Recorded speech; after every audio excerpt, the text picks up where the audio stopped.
Hi there, I'm Raylene. My parents told me we couldn't afford to fix my laptop, said money was tight. A week later, they handed my stepsister the keys to a brand new car, wrapped in a bow.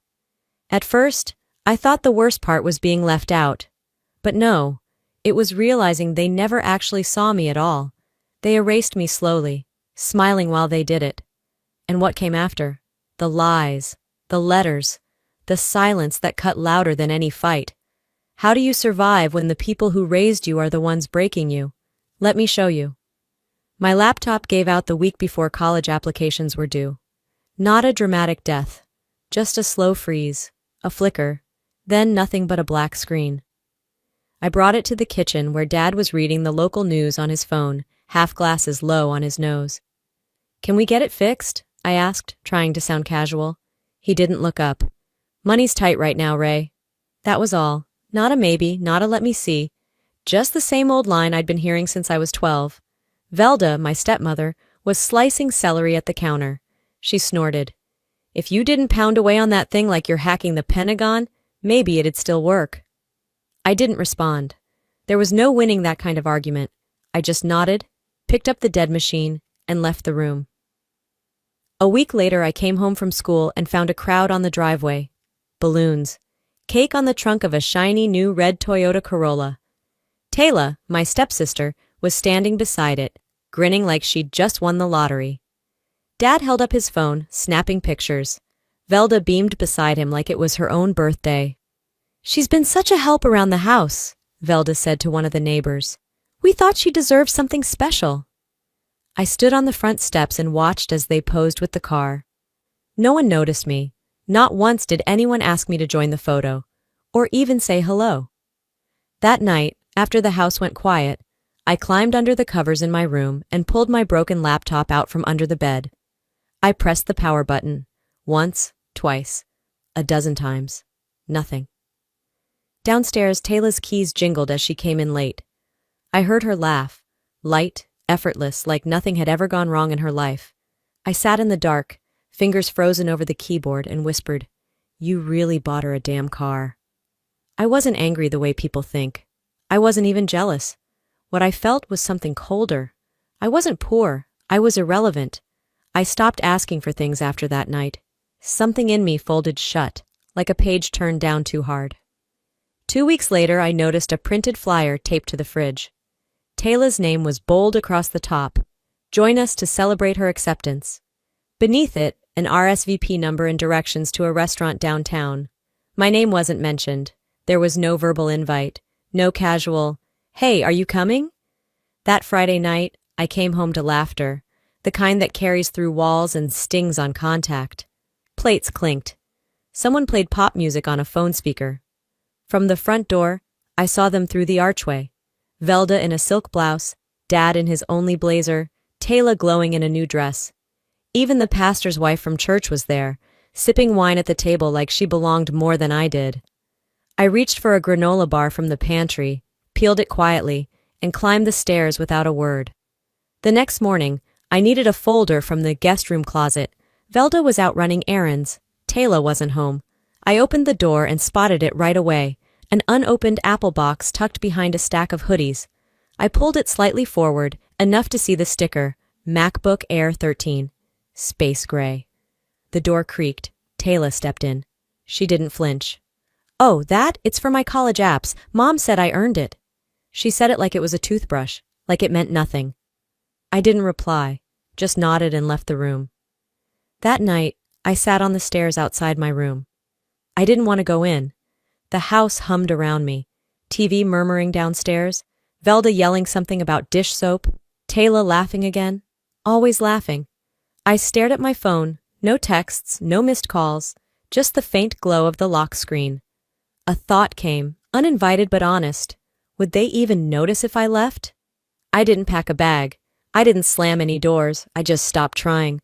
If they wanted silence, I'd give them exactly what they taught me. Quiet compliance. A few days passed. I still hadn't touched the old laptop again, but my English teacher had assigned a midterm project that needed to be submitted online. I waited until the house was empty and brought the machine into the kitchen, hoping the outlet by the microwave might spark some life into it. The screen flickered, buzzed faintly, then cut to black. I tried again. Same result. I sat on the floor, legs curled under me, staring at a reflection of myself in the dead glass. My fingers hovered, then dropped. No tears came. I wasn't surprised, just defeated in a way that didn't even feel new. The last time something like this happened, I was 16, sitting in the back row of English class with a busted school Chromebook that wouldn't charge. I was too embarrassed to tell anyone, but Mrs. Haviland noticed. She always did. After class, she handed me a padded sleeve with an old laptop inside. "It's not fancy," she said, smiling gently, "but it works. Just return it when you're done." No questions, no lecture, no pity, just a simple offer, like kindness didn't need a reason. That laptop got me through a whole semester. I never forgot that. I was pulled out of the memory by Velda's voice behind me. "You're still using that charity case? Jesus, you and your mom, always acting like the world owes you something." I didn't flinch, didn't even turn around. She kept walking. That moment didn't hurt the way her words usually did. It was something else, a signal, like the last flicker before a light dies, not because it's broken, but because it's about to be replaced. I looked back at the blank screen. For the first time, I didn't see failure. I saw fuel. By February, the air in the house felt thinner. Not colder, just emptier. Like the silence had stopped pretending to be polite. I came home from school one afternoon to find a pale pink envelope on my desk. Velda's handwriting, unmistakable. Tight, dramatic cursive like she thought she was signing fan mail. I opened it with a finger pressed to the corner, careful not to tear. The note inside was short, but it carried the weight of someone trying to rewrite history. "We always did our best with what we had. You're becoming just like your mother. Bitterness will eat you if you let it." No signature, just a smear of perfume on the paper that made my stomach turn. I folded it slowly, neatly, and slid it back into the envelope like you'd return something that doesn't belong to you. Later that night, my phone buzzed. Dad. I stared at the name for a long time before answering. His voice came through flat, like he'd practiced what to say but forgot how to feel it. "Hey kiddo, I know things haven't been easy lately. Velda, she lost her job. Rent's overdue. Things are tough right now." I said nothing, let him trail off. He tried again. "I just thought maybe you'd understand what it's like. You know, hard times." I finally spoke. "Yeah, I do. Like when I needed a laptop to finish school, and you said no, then turned around and bought Taylor a car." He went quiet. I could hear the faint static of his breath. "I'm not angry," I said. "I'm clear." I hung up before he could respond. Then I turned off my ringer, folded the blanket over my legs, and sat back on my bed, feeling more grounded than I had in months. I didn't expect anything else from them. Not a call, not another apology. I had closed the door, quietly, firmly. But then the letters came. The first one arrived on a Tuesday, no return address. Just my name in all caps on a plain white envelope. I recognized the handwriting right away, blocky, uneven. Dad. Inside was a single sheet, no guilt, no excuses, just sentences that landed like slow raindrops. I see now what I chose not to see. Peace should never come at a child's expense. I'm not asking for anything. Just letting you know, I get it now. No plea to visit, no begging for help, just a man finally admitting he failed where it mattered most. I read it once, then again, then folded it carefully and slid it into the top drawer of my desk, next to my voter registration card and the acceptance letter from Sacramento State, the parts of my life I earned on my own. 2 days later, a second envelope came. Purple ink this time. Curvier handwriting. "Taylor," she wrote.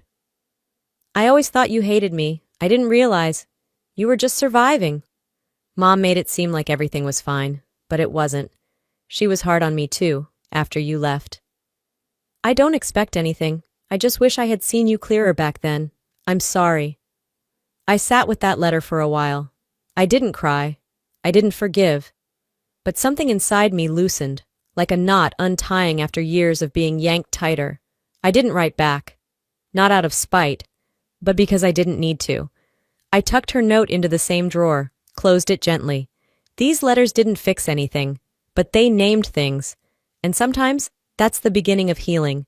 Just having your pain finally spoken out loud. They are part of my story, but not my future. It started with a notebook and a question.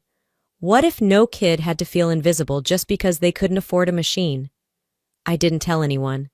I just opened my laptop, yes, still the same one from high school, and began typing. I launched the Digital Access Fund with a short post. I once missed a college application deadline because I had no working laptop. No one helped, so now I help. No names, no revenge, just truth that burned hot enough to move. Within 2 weeks, local donations came in. Then someone shared it on Twitter. A teacher messaged. A stranger sent $50. A small business offered 10 refurbished Chromebooks. It snowballed. The first shipment went to a youth shelter in Johntown. 30 laptops, packed with quiet precision. No press release, no ribbon cutting. Just a small card slipped inside each box. For the kid who thinks no one sees them, I do. I didn't attend the drop-off. Didn't need to. But one particular delivery mattered more than the others. The final box in the stack went to the community center at the edge of Wendell's neighborhood. The woman who ran the center, I'd spoken to her months before when I started scouting shelters. She remembered me. I never told her my story. But she knew. Later, she told a group gathered during distribution. These came from someone who used to stay up all night on a broken laptop. Wendell was there. She said he didn't ask questions, just stared at the box. Maybe he recognized my handwriting on the tag. Or maybe he didn't. I didn't care either way. I wasn't chasing approval anymore. I wasn't hoping someone would say sorry again. I was busy building something better. 2 weeks passed in silence before my cousin Aaron sent me a screenshot. No message, no emoji, not even a look at this, just the image. But she didn't need to say anything. I knew what silence meant in our family. It was a language of its own. The post was from Velda. Of course it was Velda. She'd gone and tagged nearly every relative we shared, people I hadn't heard from in years, and a few I hoped never to again. Her caption was short, venom packed into every word. She's trying to humiliate us. She's always wanted to be the victim. Now she's turned it into a career. Below were the usual suspects, aunts chiming in, saying things like, so sad, but not surprised, or there's always more to the story. Neighbors weighing in like they'd been keeping tabs. Old family friends talking about the girl who always had a chip on her shoulder. No one tagged me directly. They didn't have to. I didn't comment. I didn't defend myself. I didn't send a follow-up message to Aaron, and I sure as hell didn't text Velda. Instead, I did what I've learned to do when things get loud. I stayed quiet. I didn't even delete the messages that poured into my inbox afterward. I just saved them. A folder marked proof, just in case. That night, I logged onto the fundraiser page. I stared at the screen for a long time, not sure what I wanted to say. I ended up writing one sentence. We've passed 200 laptops. Next stop, Title I schools across the valley. That was it. No backstory, no mention of Velda. Just the work. And it worked. An education nonprofit picked it up and reshared it. Then a city council member posted it to her page with a caption about grassroots impact. I watched the shares climb. I watched the comments come in, this time different ones. Teachers, parents, volunteers, strangers mostly, but kind ones. People who saw the value in what was happening, not the drama that had come before it. I didn't post selfies, didn't attach my name in bold, just the work, moving forward. But the thing about truth is, it leaks. Even if you never open the door, it finds its way through the cracks. About a week later, I got a text from an old friend who now works at the Johntown shelter.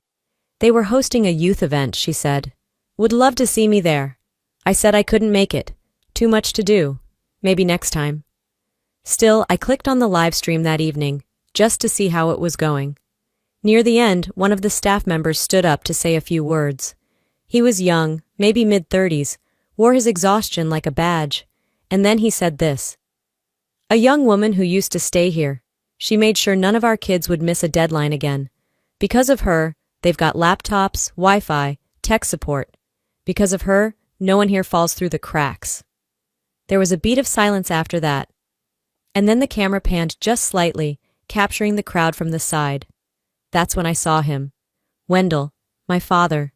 Seated in the back, alone, hands folded, shoulders squared like he was bracing for impact.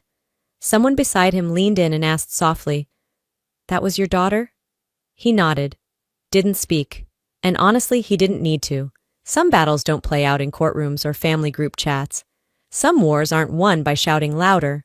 Some victories happen in silence, in the choices we make, in the work we do, in staying upright when every voice says, "Sit down."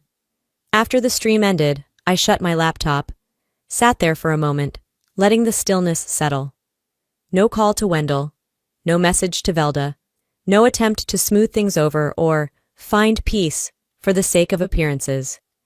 I wasn't interested in reclaiming a place at a table that had always made me feel small. I was building something better. My own table. One where the seats weren't earned by bloodline or obligation, but by honesty, by work, and by heart. Let them talk, let them tag, let them stew in whatever story they needed to feel better about themselves.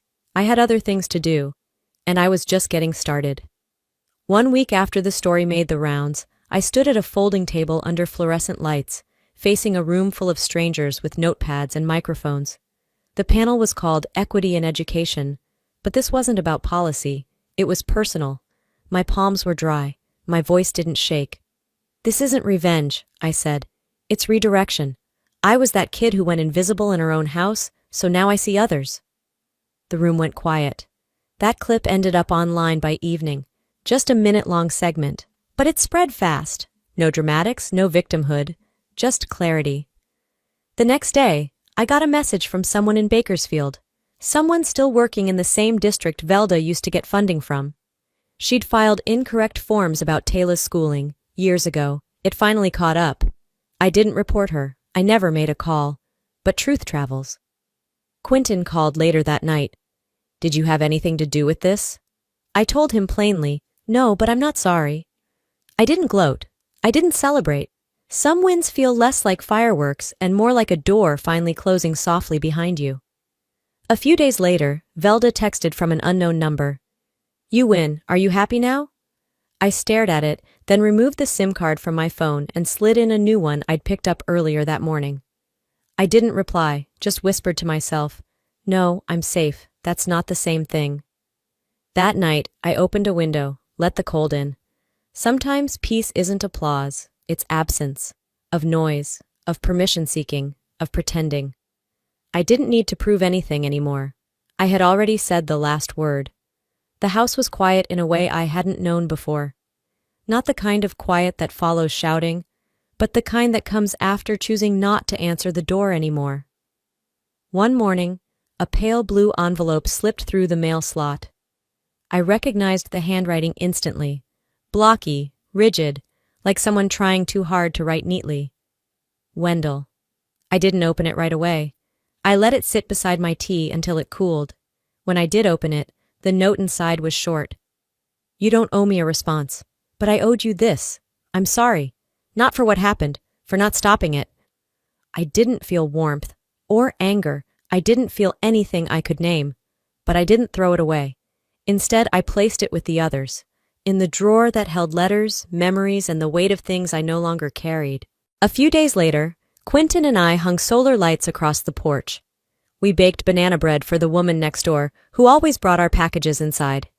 We adopted a rescue mutt from a shelter downtown, tiny thing, with more bark than bite. I named her Bite. Fitting, I thought. One Saturday, I finally clicked buy now on the laptop I had wanted when I was 17. I set it up in the small home office I'd carved out near the window. Sunlight streamed across the desk. Not because someone finally gave me something, but because I finally gave it to myself. That evening, I passed the drawer again. I opened it. The letters were still there, creased, silent. I didn't reread them. I didn't need to. I closed the drawer, pressed my palm to the top, and whispered, "That chapter's finished, and I'm still here." Some people need apologies to move on. I needed silence, and space, and time, and now I had all three. Before I sign off, I want to say something, especially to anyone out there who's ever felt invisible in a place where you should have felt safe. If you've ever had to shrink yourself to keep the peace, or been told you were too much, too sensitive, or simply not enough, I see you. If you've ever walked into a room and felt like a ghost in your own family or like your voice didn't matter, you are not alone.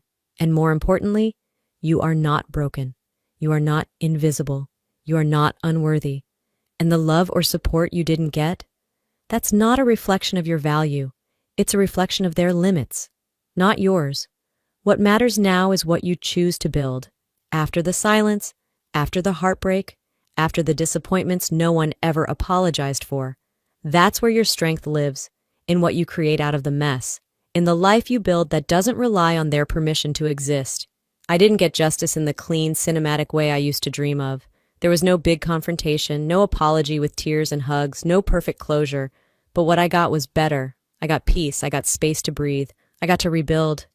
I became someone I'm proud of, someone who wakes up each day knowing I didn't fold, even when it would have been easier to. And if I could get there, you can too. So let me ask you, have you ever had to let go of the idea of family just to finally hear your own voice? What was that moment, the one that made you say, I'm done hiding, I'm done shrinking, I deserve more than this? Drop it in the comments. I want to know. Your story matters. Your voice matters. Type 1 if this hit home for you. Or just tell me where you're watching from. I read every single one. Didn't connect with this video? That's okay too. Feedback matters. Share your thoughts and tell me what didn't land. I'm here to listen. And if you felt even a small shift in your chest while hearing this, if it stirred something in you, even just a little, tap that subscribe button. More stories are on the way. Stories like mine. Stories like yours. Thank you for showing up, for listening, for being part of this. And remember, peace doesn't always come with applause. Sometimes it comes quietly, with boundaries, with growth, with finally choosing yourself. Stay strong, stay real. See you next time.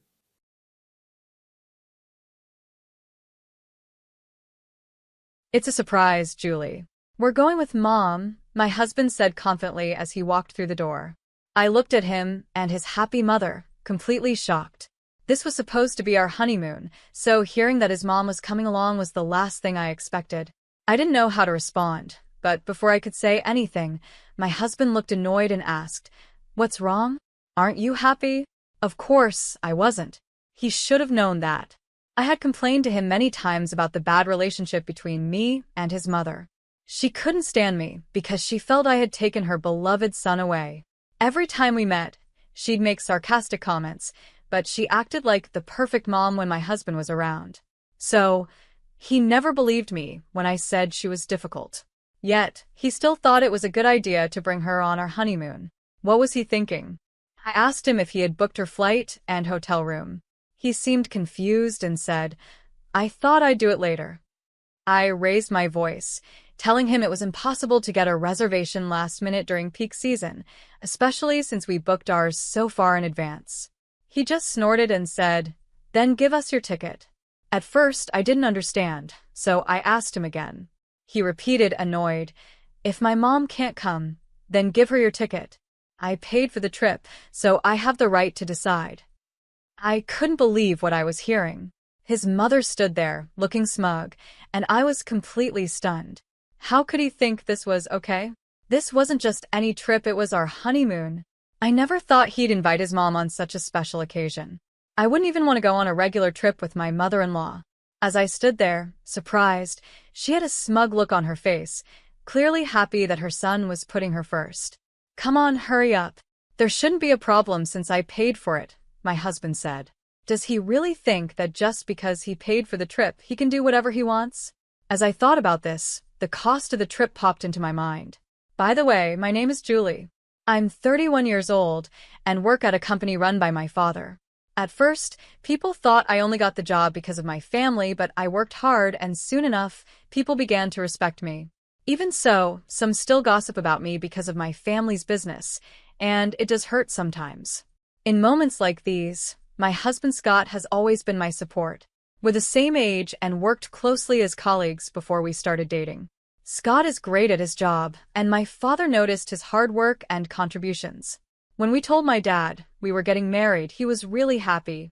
He said, "Scott, I've heard good things about you. Take care of my daughter." My husband replied, "Of course, I'll make her happy." Watching that moment made me feel so proud. At the time, my dad was thinking about passing the business on to the next generation, and some people thought Scott might be the next president of the company. Though my dad hadn't directly said anything, we had many conversations about business management over dinner, so we had an idea that it might happen one day. Scott's father passed away years ago, and his mother lives alone in their family home. He loves his mom deeply, and when we were dating, if she needed anything, he'd drop everything and go help her right away. Since she raised him by herself, I always supported his dedication to her with a smile. I admired how much he respected his mother and was proud to be with someone like him.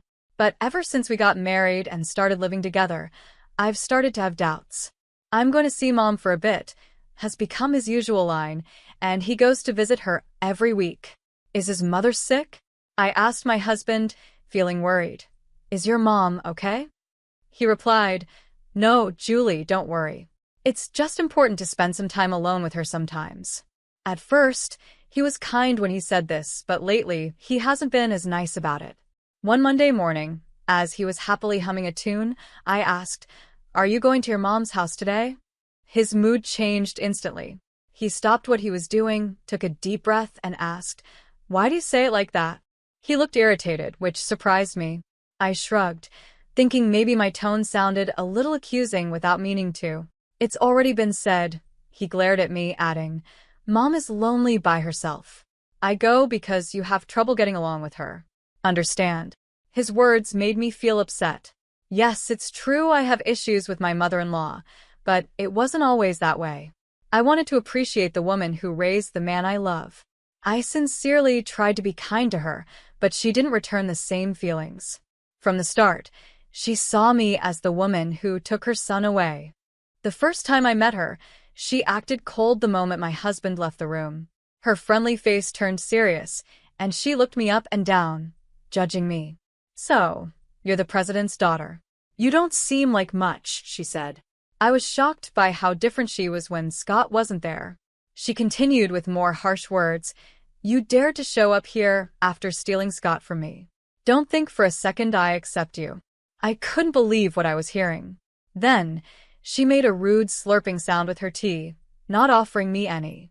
When I nervously addressed her as mother-in-law, she snapped, "Don't call me that. It's unpleasant." I couldn't understand why she was being so hostile, especially since we had just met. When I tried to speak up, she immediately shut me down. I felt helpless. Soon, I heard Scott's footsteps returning, and suddenly, her attitude changed again. She smiled sweetly, offered tea, and acted like nothing had happened. "Sorry I forgot to offer you tea," she said, laughing lightly as Scott entered the room. "Mother, you didn't serve the tea yet?" Scott asked. "Your fiancé is so charming," she said with a smile, then turned to me and added, "Julie, feel free to call me mother-in-law anytime." A chill ran down my spine. Since then, my mother-in-law has continued to say hurtful things to me, but only when Scott isn't around. It's like she has two sides to her. My husband doesn't seem to see her true nature no matter what. When I talk to him about it, he just brushes it off, saying, "My mother would never do that." He adds, "If you're that uncomfortable, you don't have to meet her." He doesn't believe me at all. At first, I tried hard to explain, but eventually I got tired of him always defending his mom. Now, I only visit her when absolutely necessary. My husband probably thinks I hate her. "Make sure to lock the door when you leave," he said, and just like always, he left without looking back. I tried to call out, "Wait," but he was already gone. His figure blurred as tears filled my eyes. After our argument about his mother, he hasn't been coming home much. Sometimes it feels like his mother is more important to him than I am. Aside from the issues with his mom, Scott is a great husband. He helps me when I'm stressed about work and even does his share of the house chores, even though he's busy with his own job. At least he agrees we don't need to visit her more than necessary. Thinking about all of this, I flip through travel brochures. I try to shake off the negative thoughts and focus on our upcoming honeymoon. I'm excited about this trip. It'll be a chance to forget about his mom for a while and enjoy some time together. No unexpected calls from her. I start thinking about possible destinations, keeping in mind that Scott just became the team leader for a new project. I'd love to treat ourselves to something a little luxurious on this trip. But then I remember what Scott said. I left all the planning to you, but I want the payment to come from my account. I had wanted us to split the cost of the honeymoon, but he just laughed it off and didn't want to listen. It didn't feel right for him to pay for everything, so I decided to cover part of it myself.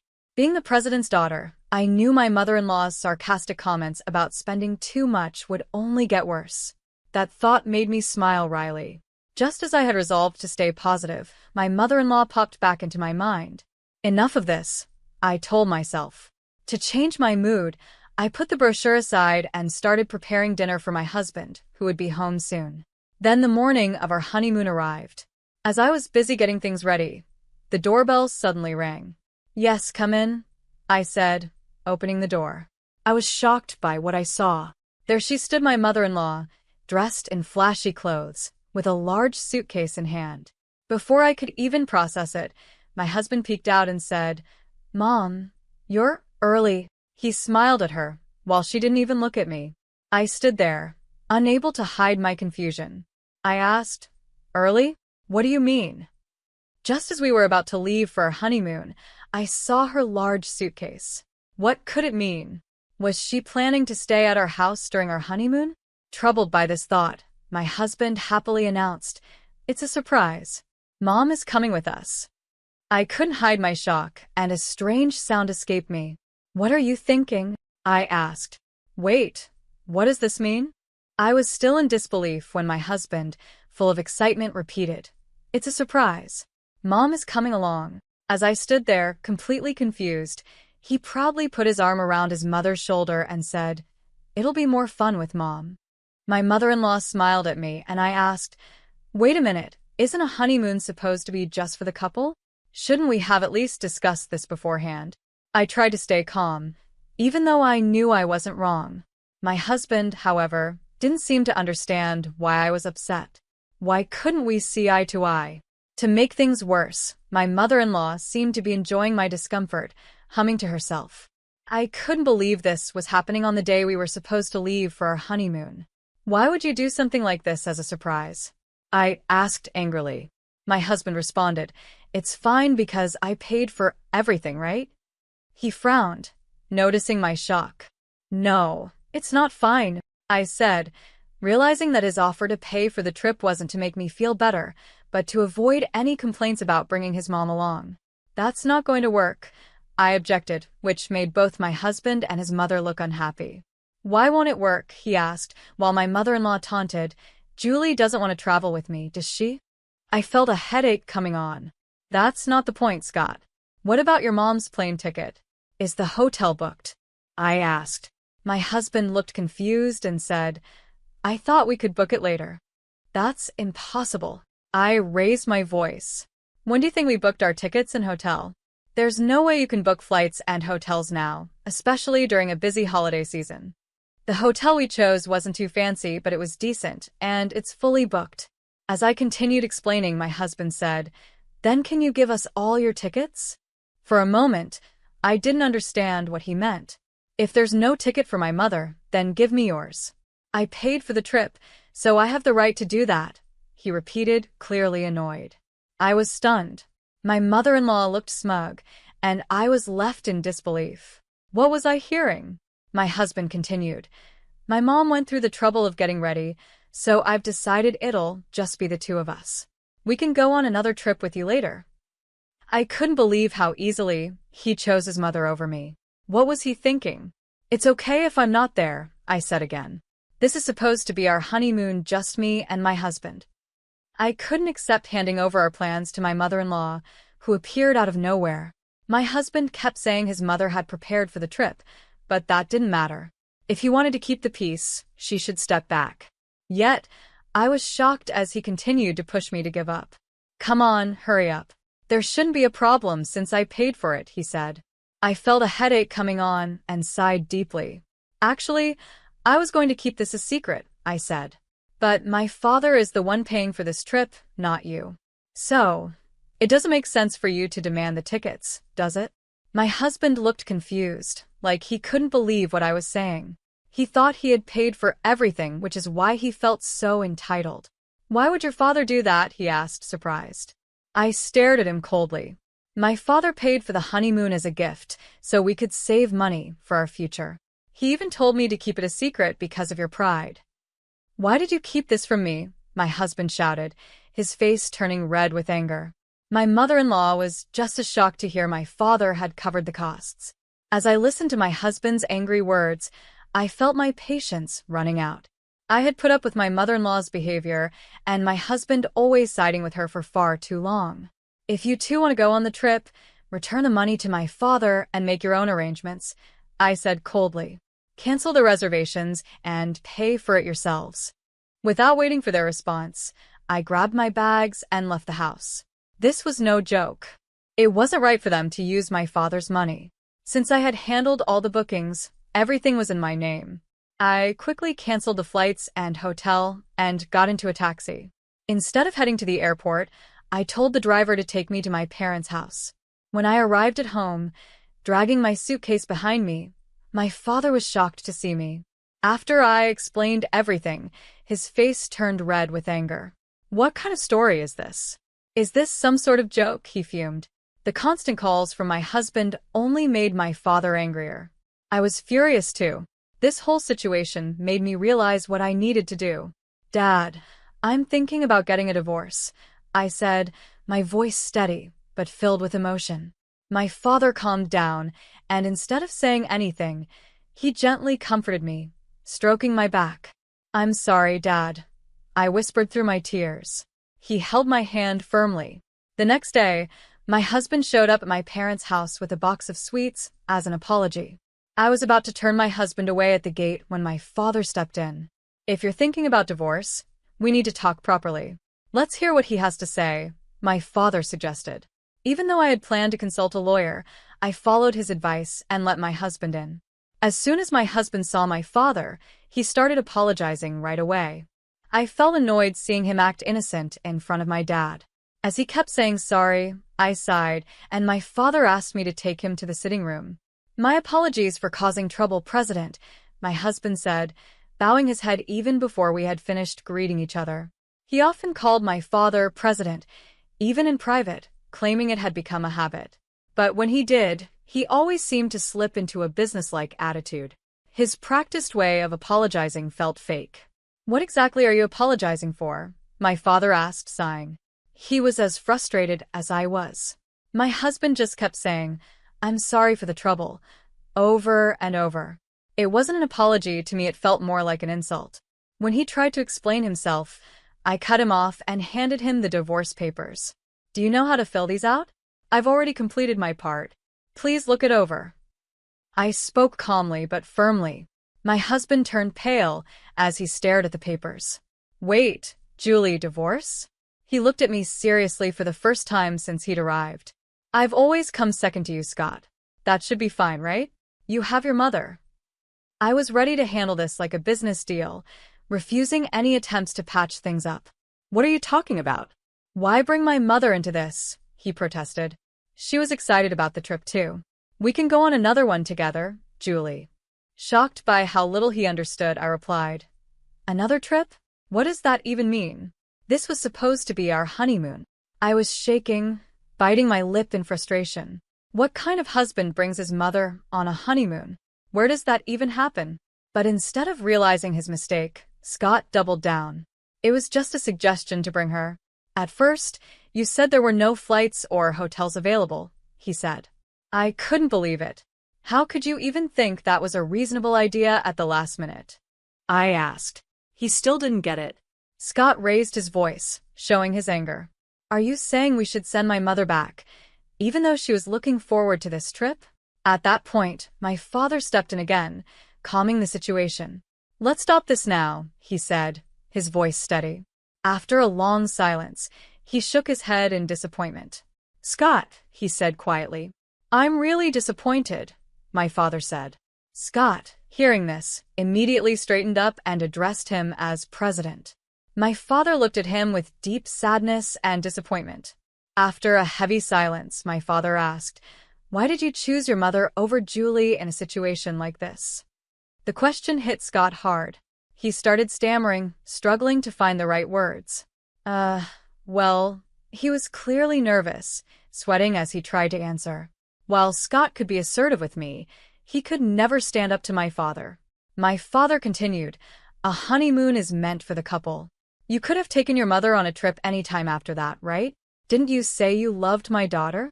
Scott quickly shouted, "I'm not lying. I just wanted to show my mother she's as important as Julie." At this sudden outburst, my father looked at him sternly for the first time. "Even if it makes Julie sad? Is that okay?" my father pressed. Scott stammered again, trembling before finally saying, "I'm sorry." But the way he clenched his fists showed that his apology was more out of pride and humiliation than genuine regret. He was apologizing because my father was angry, not because he truly believed he had done something wrong. "Scott, you are a capable person," my father said, and for a moment, Scott looked relieved. But then he realized he had misunderstood. My father's expression became cold and stern.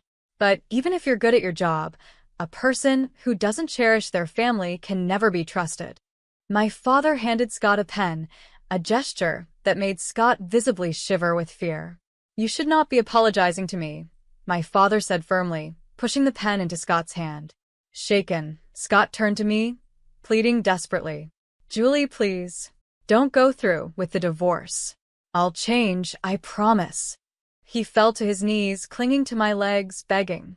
"I will prioritize Julie from now on," he vowed, but his words felt hollow, as if he was only saying what he thought I wanted to hear. Then, out of nowhere, Scott blurted, "Please, if we divorce, I won't be able to pay off the debts." "Debts?" I asked, confused. "What are you talking about?" I repeated, stunned by this new information. Suddenly, Scott recoiled, covering his mouth, realizing he had said too much. He looked filled with regret. My father and I just stood there, silently staring at him in disbelief. Finally, after a long pause, Scott nervously began. "Well, it's about," he hesitated, clearly terrified to continue. But when he did, the truth shocked us both. Scott revealed that he and his mother had been confident that he would eventually take over as president of my father's company. Because of this, they had been spending recklessly, believing the company's wealth would soon be theirs. The reason he visited his mother's house so often was to indulge in a lavish lifestyle with her. "The more I hear, the less I see any reason for you to stay married to this man, Julie," my father said, disgusted and too disappointed to say more. Scott, realizing how serious the situation had become, started pleading, "Please wait. If we get divorced, how will I live starting tomorrow?" His endless apologies started to sound robotic, like a toy stuck on repeat, almost comical in their desperation. "That's not our concern," I replied coldly, waiting for Scott to sign the divorce papers. There was no point in talking anymore, so my father and I quietly decided to have some coffee, not bothering to offer any to Scott. In the end, the divorce was finalized without much trouble. My father had hired an excellent lawyer, and the detailed diary I had kept helped the process go smoothly. We also requested alimony to cover the costs of the canceled honeymoon. When Scott's side asked for a reduction, my father immediately refused, and I couldn't help but laugh at how firm he was. Rumors of our divorce spread quickly at the company, and the atmosphere around Scott changed completely. It became so uncomfortable for him that he decided to resign. Since it was his choice to leave, he didn't receive much severance pay. He had to use his small savings to cover the alimony and pay off his debts. Now, he's living a very modest life. As for his mother, she has fallen ill and is bedridden. There are stories going around that Scott is working part-time jobs and asking former colleagues for financial help, but who knows if they're true. These tales have become jokes people share at parties. As for me, my father has finally decided to retire, and with strong support from the employees, it looks like I will take over as president of the company. At first, I hesitated to take on such a big role, but seeing my father's rare moment of vulnerability, wanting to trust the company to someone reliable, gave me a new sense of determination. I now feel the responsibility to live up to his expectations. Though I was unsure about leading, it seems I've inherited my father's talent for management. With his guidance as chairman, the company's performance is steadily improving. With this new confidence, I've been getting more attention at various CEO events.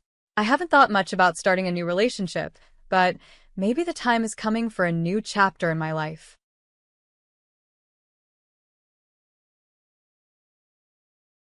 My name is Rachel, and I was born just minutes after my twin sister, Rosalie. But those few minutes made a big difference in how our lives turned out. Our parents, Alyssa and Lucas Matthews, lived in a suburban house in Pennsylvania. Mom was a real estate agent who always looked fancy, with her perfect nails and designer outfits. Dad had a small accounting business and spent his days working on spreadsheets and taxes. On the surface, we seemed like a regular middle-class family, but there was one big thing that wasn't so normal. They clearly favored Rosalie. I first noticed it when we were about 5. It wasn't obvious at first, but over time, it became impossible to miss. Other parents of twins dressed their kids the same, making them feel special together. But not ours. Rosalie always got the best stuff, and I got the leftovers. On shopping trips, Rosalie got the newest Adidas shoes, while I got the cheap ones on sale. She had real Barbie dolls. I had knockoffs from the dollar store. Even our birthday cakes weren't the same. Her slice always seemed bigger, and her pile of gifts was taller than mine. These moments added up like little weights I carried every day. When Rosalie got her ears pierced at 6, no one even asked if I wanted mine done too. When she started ballet lessons, I was told we couldn't afford 2 sets of classes. But somehow, there was always money for Rosalie's hobbies: gymnastics, piano, art classes. Our family photos say it all. Rosalie is always in the middle, wearing a fancy dress from an expensive boutique. I'm in the background, dressed in something from the clearance rack at Target. It's like I didn't even belong in my own family pictures. Maybe they just didn't see it, or didn't care. At night, I'd lie in bed staring at the glow-in-the-dark stars on the ceiling we shared. Rosalie's side always had twice as many stars. Even the sky above us seemed to pick her over me. But the hardest part wasn't the toys or clothes, it was how they looked at her compared to me. When Rosalie talked, Mom and Dad would hang on every word. But when I talked, their eyes would drift away, like they were already thinking about something or someone else. Always Rosalie. As we got closer to starting school, I kept hoping things would change. I thought that maybe once we were in class with teachers and other adults, our parents would finally see us the same way. Maybe they'd realize having twins was special. Maybe they'd finally see me. I remember our first morning of school. Rosalie and I stood outside in our new uniforms, matching plaid skirts, white blouses, and navy cardigans. For the first time, we looked identical. I thought, maybe this is it. Maybe this is the start of something new. "Smile, girls," Mom called out, holding the camera. But her eyes were locked on Rosalie. "Rosalie, honey, tilt your head a little to the right." Perfect. That familiar ache hit me again. Even in matching outfits, she still found a way to make Rosalie stand out. In the classroom, I felt a spark of hope. Our teacher, Mrs. Paul, sat us alphabetically, so Rosalie and I were side by side. I thought, finally, someone who'll treat us the same. But after school, the same old routine came back stronger than ever. Mom's silver SUV would pull up to the curb, and the pattern played out like it always did. "Rachel, go straight home and start your homework," she'd say without even looking at me as I got out of the car. Then she'd turn to Rosalie, her face lighting up. "Ready for dance class, sweetheart?" Off they go, ballet on Tuesdays, piano on Wednesdays, art class on Thursdays, gymnastics on Fridays, and drama club on Saturdays. I'd watch them drive away and then walk into our quiet house. The silence was my only company. I threw myself into schoolwork, thinking maybe if I got perfect grades, they'd finally notice me. I'd sit at the kitchen table for hours, solving math problems, practicing spelling, and reading ahead in my textbooks. The house stayed quiet until I heard the garage door open. Their voices would fill the halls. Rosalie, excitedly talking about her latest achievements, and Mom, full of praise. "Mom, I got an A+ on my history test," I'd say, hoping she'd hear me. But the words always seemed to fade in the air unnoticed. One evening, I held up my paper. "Look what I got," I said. "That's nice, dear," Mom replied without looking, busy helping Rosalie unpack her dance bag. "Rosalie, show Dad the new routine you learned today." I kept trying. Perfect grades, glowing teacher comments, gold stars. I collected them like treasures, hoping one day they'd make my parents as excited about me as they were about Rosalie. Then came the night that changed everything. I was 13, heading to the kitchen for water after finishing my homework. Their voices drifted up from the den, where they usually sat after Rosalie went to bed. I never paid much attention to their late-night talks, but something made me stop and listen this time. "Sometimes I wonder if we made a mistake," Dad said, his voice heavy with something I couldn't name. "What do you mean?" Mom asked. "Having twins. Rosalie would have been enough. She's everything we could want in a daughter. But two of them." "I know what you mean," Mom sighed. "Rosalie's special. She's meant for great things. But Rachel, she's just there. We would have been fine with just Rosalie." The glass slipped from my hand, but I caught it before it hit the floor. I wished I could catch my heart just as easily. In that moment, everything became clear. The years of trying to win their love, hoping things would change. It all felt pointless. They didn't want me. They never had. I was the unwanted twin, the extra daughter, the one they wished they didn't have. After that night, something shifted inside me. I stopped trying to win their approval and focused on my studies instead. Letting go of that constant need to please them freed my mind in ways I didn't expect. My grades, already good, became exceptional. "Excellent analysis, Rachel," Mr. Tony said in English class one day, holding up my essay on The Great Gatsby. "This is exactly the kind of deep thinking I'm looking for." I could feel Rosalie tense beside me. Her pencil tapped against her desk in that quick, sharp way it always did when she was upset. I kept my eyes on the teacher, but out of the corner of my eye, I saw her face turn red. It happened more and more. In math, science, history, my teachers praised my work, and Rosalie couldn't hide her frustration. Things came to a breaking point in chemistry when Mrs. Logan asked me to tutor other students.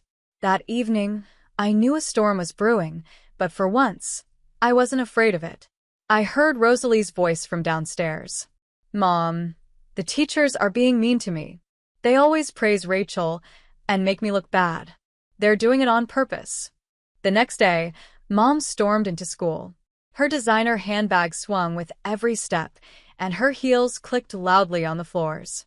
From the hallway, I watched her march straight into Adam Levine's office, where Mrs. Will, our class teacher, was already waiting. "I want to know why your teachers are discriminating against my daughter," Mom demanded. Mrs. Will, calm and professional, said, "Mrs. Matthews, let me show you something." She laid out our progress logs side by side. "Here are both girls' records. Rachel consistently scores in the top percentile in all subjects. Rosalie's grades are." "Are you saying my Rosalie isn't smart?" Mom interrupted. "Not at all," Mrs. Will replied. "I'm simply pointing out that Rachel's academic achievements are." "This is exactly what I'm talking about. You're all biased against Rosalie." Mom snapped. No amount of evidence could convince her. Later, when she came home, I overheard her telling Dad that the teachers were clearly prejudiced against their precious Rosalie. By the time I turned 17, I was tired of asking for pocket money while Rosalie got handed hundreds of dollars just for existing. So I applied for a job at the Coffee Bean, a little cafe near our house. It wasn't fancy, but I loved the independence. Plus, my coworkers actually appreciated me, a rare experience in my life. Of course, Rosalie couldn't let me enjoy even that. "Oh my God, you're actually going to be a waitress," she sneered one morning, watching me put on my uniform. "That's so common." "Mom, can you believe Rachel's going to serve people food?" Mom just sighed and slid another $200 bill across the table to Rosalie for shopping. That's when I remembered something I overheard years ago, a heated phone call where Mom yelled, "I don't want anything to do with you anymore. You're embarrassing with your tiny house and your budget clothes. I've moved up in the world." She had been talking to her parents, my grandparents, the ones I'd never met because they didn't fit her new lifestyle. That evening, while Mom and Rosalie went on yet another shopping spree, I couldn't stop thinking about it. I sneaked into Mom's office and found her old address book. Under D5, Do Not Contact, I saw it, a name and an address in the older part of town. The next day, instead of heading to my cafe shift, I took a bus to a small blue house with a neat garden. My heart was racing as I walked up the path. I didn't know what I'd find, but I knew I had to try. I raised my hand to knock, but the door opened before I could. An elderly couple stood there, looking confused. The woman had her gray hair in a tidy bun, and the man wore wire-rimmed glasses. "Hi, I'm Rachel Matthews," I said nervously. "I think you're my grandparents." Their jaws dropped at the same time. The woman, my grandmother, put her hand to her mouth. "Oh my God, Owen, it's really her." They invited me in, and before I knew it, I was sitting in their cozy living room, drinking tea from delicate cups. They couldn't stop staring at me. "You look just like your mother did at your age," Grandma said softly, before she changed. That first visit turned into many more. I'd tell my parents I was working extra shifts, but instead, I'd spend hours with my grandparents, bringing them pastries from the cafe. They were amazing listeners, genuinely interested in my life, my studies, and my dreams. For the first time, I felt like someone truly saw me. Then came graduation day. As usual, everything was about Rosalie. When they called my name as valedictorian, my parents barely clapped. But when Rosalie walked across the stage, they cheered like she'd just won gold at the Olympics. The next morning, I wasn't prepared for what came next. "Girls, we have exciting news," Mom said at breakfast, practically bouncing. "We're celebrating graduation in Miami." For a second, my heart lifted. Despite everything, I thought, maybe this time they'll include me. "Honey," Mom said, turning to me with fake sympathy. "We only got 3 tickets for me, Dad, and Rosalie. You understand, right? Someone has to watch the house, and you have your job at the cafe." Rosalie didn't even hide her smirk as she stirred her orange juice. "Don't worry, sis. I'll send you lots of pictures of me living my best life on the beach." The next morning, I stood by the door and watched them load their expensive luggage into the taxi. Rosalie waved back with exaggerated excitement. "I'll make sure to send you beautiful photos from Miami," she called out. "You can look at them between serving tables." As the taxi disappeared around the corner, something inside me shifted. It was time for a change. I pulled out my phone with shaky hands and called my grandparents. The tears I had been holding back finally spilled when I heard Grandma's voice. They went to Miami without me," I sobbed. "They just left me here like I'm nothing." "Oh, sweetheart," Grandma said, her voice soft but steady. "Come over right now. We'll have our own graduation celebration." I drove to their house, still wiping my tears. As I turned onto their street, I noticed something strange, a shiny new Mercedes parked in their driveway. It gleamed in the sun, completely out of place next to their modest house. Whose car is that? I asked, walking up to the porch. Grandpa's eyes sparkled as he held up a set of keys. "It's yours. Happy graduation, Rachel." I stood there, stunned. What? "But how?" "Sit down, dear," Grandma said, patting the porch swing. "We have something to tell you." They explained how, after Mom cut ties with them, they'd invested their savings in a few tech startups. Those investments had done incredibly well, but they'd chosen to keep living simply in their cozy home. "Your mother left us because she thought we were too poor, beneath her," Grandpa said, shaking his head. "The funny thing is, we're probably wealthier than she is now. We just don't feel the need to show it off. We've been waiting for the right time to help you," Grandma added with a smile. And this felt like the perfect moment. I hugged them both tightly, overwhelmed by their love and kindness. They led me inside, where they had prepared a beautiful graduation lunch. The table was set with their best china, and a "Congratulations, Graduate" banner hung in the dining room. Over homemade lasagna and garlic bread, they asked about my plans for college.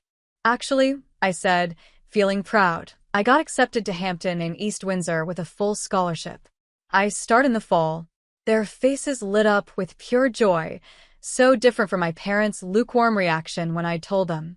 "That's wonderful," Grandma exclaimed. "But what about housing?" Grandpa asked. The scholarship covers it. I was planning to live in the dorms, I explained. Nonsense, Grandpa said firmly. We'll get you a nice apartment near campus. Somewhere safe and comfortable so you can focus on your studies. Just then, my phone buzzed. It was Rosalie, sending a photo of herself lounging on a Miamian beach. The caption read, "Wish you were here, not." I looked at the message, then at my grandparents' warm smiles, and finally at the car keys sitting next to my plate. For the first time in my life, I realized what real love felt like. I didn't feel like the lesser twin anymore. 3 weeks slowly passed, and I kept busy with work at the cafe, visiting my grandparents, and getting ready for college. Every evening, my phone buzzed with new photos from Rosalie, posing on beaches, dining at fancy restaurants, or lounging by infinity pools. Her captions got more obnoxious each time. Living my best life, while someone serves coffee. This is what success looks like. Some people vacation in Miami. Others just dream about it. Finally, the day of their return came. I sat in the living room, pretending to read a book while keeping an eye on the window. When the taxi pulled into the driveway, I couldn't help but smile, knowing what was about to happen. It started with Mom. She stopped so suddenly that Rosalie walked right into her, dropping her designer bag onto the driveway.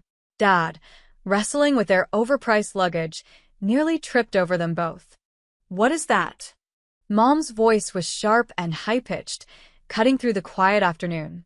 She pointed at the Mercedes in the driveway, her manicured finger trembling slightly. Is that a newbie class? Dad stammered, his jaw practically on the ground. The latest model, Mom whispered, still frozen in place. I took my time walking to the front door, savoring their confusion.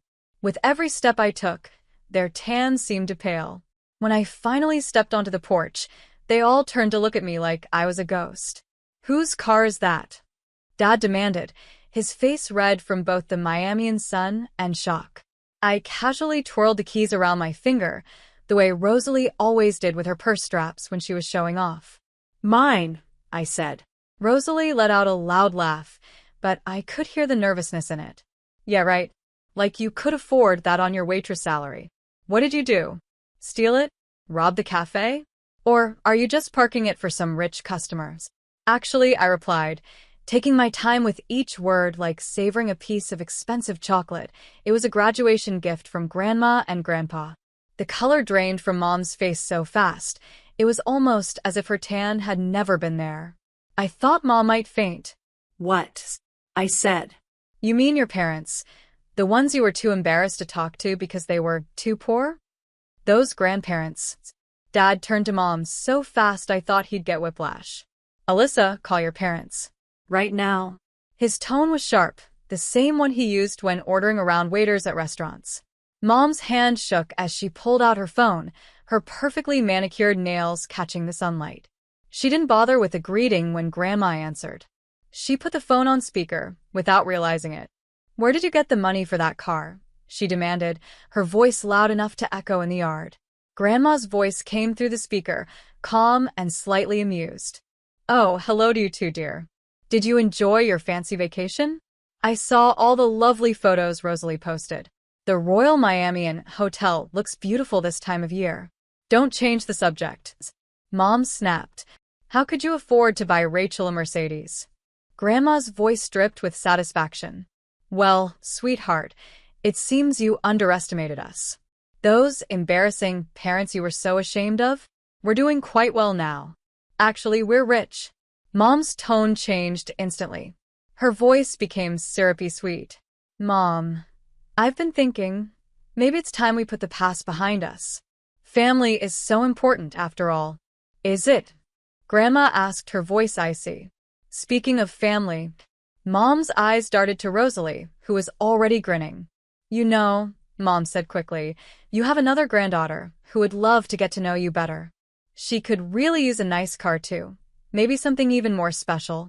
Grandpa's laugh crackled through the speaker. You mean the granddaughter you just took to Miami while leaving Rachel alone? That granddaughter's? Mom's face flushed red. That's not what I look as grandparents. You should treat the girls equally. They're the same age after all. It's only fair they get the same gifts. Grandma's voice turned sharp. That's rich coming from you, Alyssa. Parents should love their children equally too. But that hasn't been the case in your house, has it? The line went dead. Mom stared at her phone for a moment, her expression shifting from shock to anger. She turned to me, her face hard. Rachel, you need to give that card to your sister? Excuse me? I replied, standing my ground. I couldn't believe what I was hearing. Rosalie needs a good car for college, Dad said, stepping in. She got accepted to State University. She needs reliable transportation. You're just working at that cafe. You don't need something this fancy. Rosalie was already walking toward the Mercedes, hand outstretched. Give me the keys, sis. You know I'll look better driving it anyway. I laughed. I couldn't help it. The sheer audacity of it all was just too much. This is my car, I said firmly. And I'm not giving it to anyone.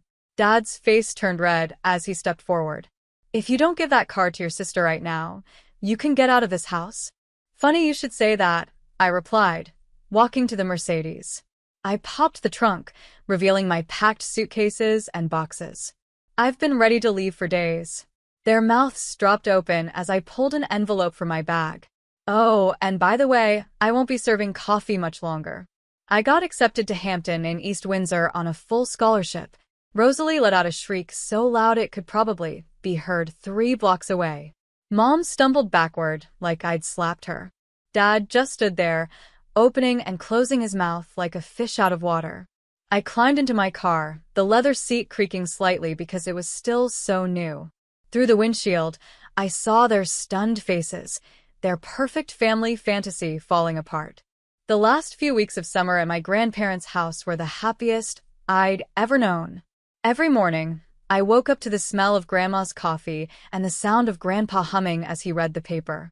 There was no walking on eggshells, no competing for attention, and no feeling like an unwanted shadow. Just peace.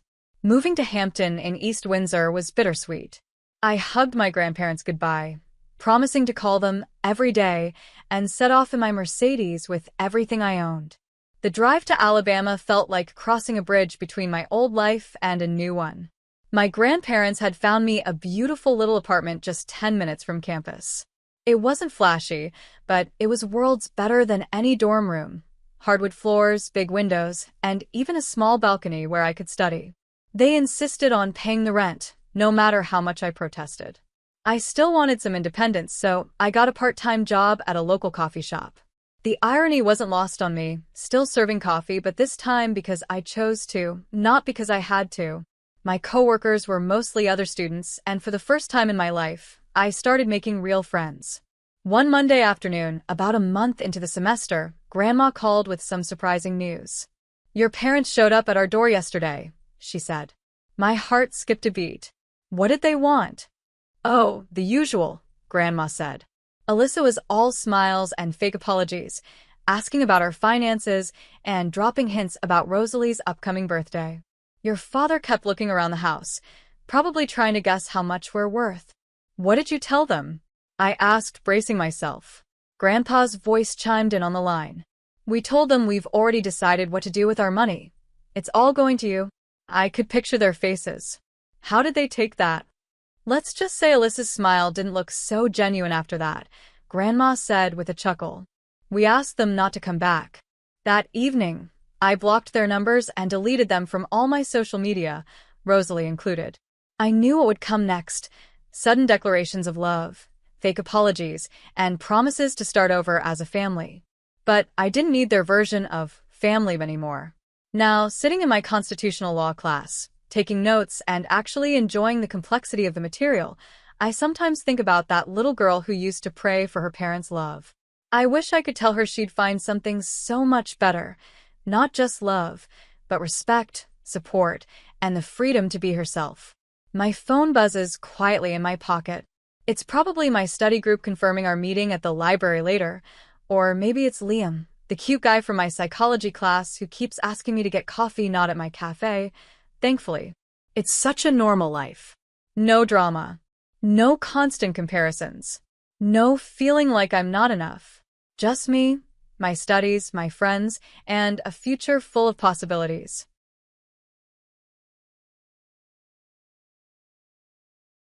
My earliest memories feel like faded pictures with a sad, blue tint. Dad was like a figure in an old photo, gone before I turned 6. Mom, Nancy, was like a storm cloud over our small apartment. Sometimes she'd scrub the kitchen floor, talking about starting over, and other times she'd pull me into a tight hug, so tight it was hard to breathe. These hugs, though rare, were the only moments of affection I longed for. Most of the time, I was like a shadow following her around. She was always busy, her face full of worry. When that worry got worse, she'd leave me with Mrs. Charles, our neighbor downstairs. When Mom came back, the air felt tense, like electricity. She'd pat my hair with a sigh, more out of habit than love. But every now and then, I'd catch a small smile, and I'd cling to that warmth. Then Jerry came into our lives. He had kind eyes that crinkled when he laughed. Unlike Mom, he was calm and gentle. He treated me with a kindness I wasn't used to. One day, after a rough time at school with Laura Brown and her friends, I sat crying on the couch, asking, "Why do they always pick on me?" The loneliness in my chest felt heavy. Jerry knelt down and told me softly, "They pick on you because they feel insecure. They want to feel powerful by making others feel small." His words were like a balm to my heart, giving me a small bit of hope.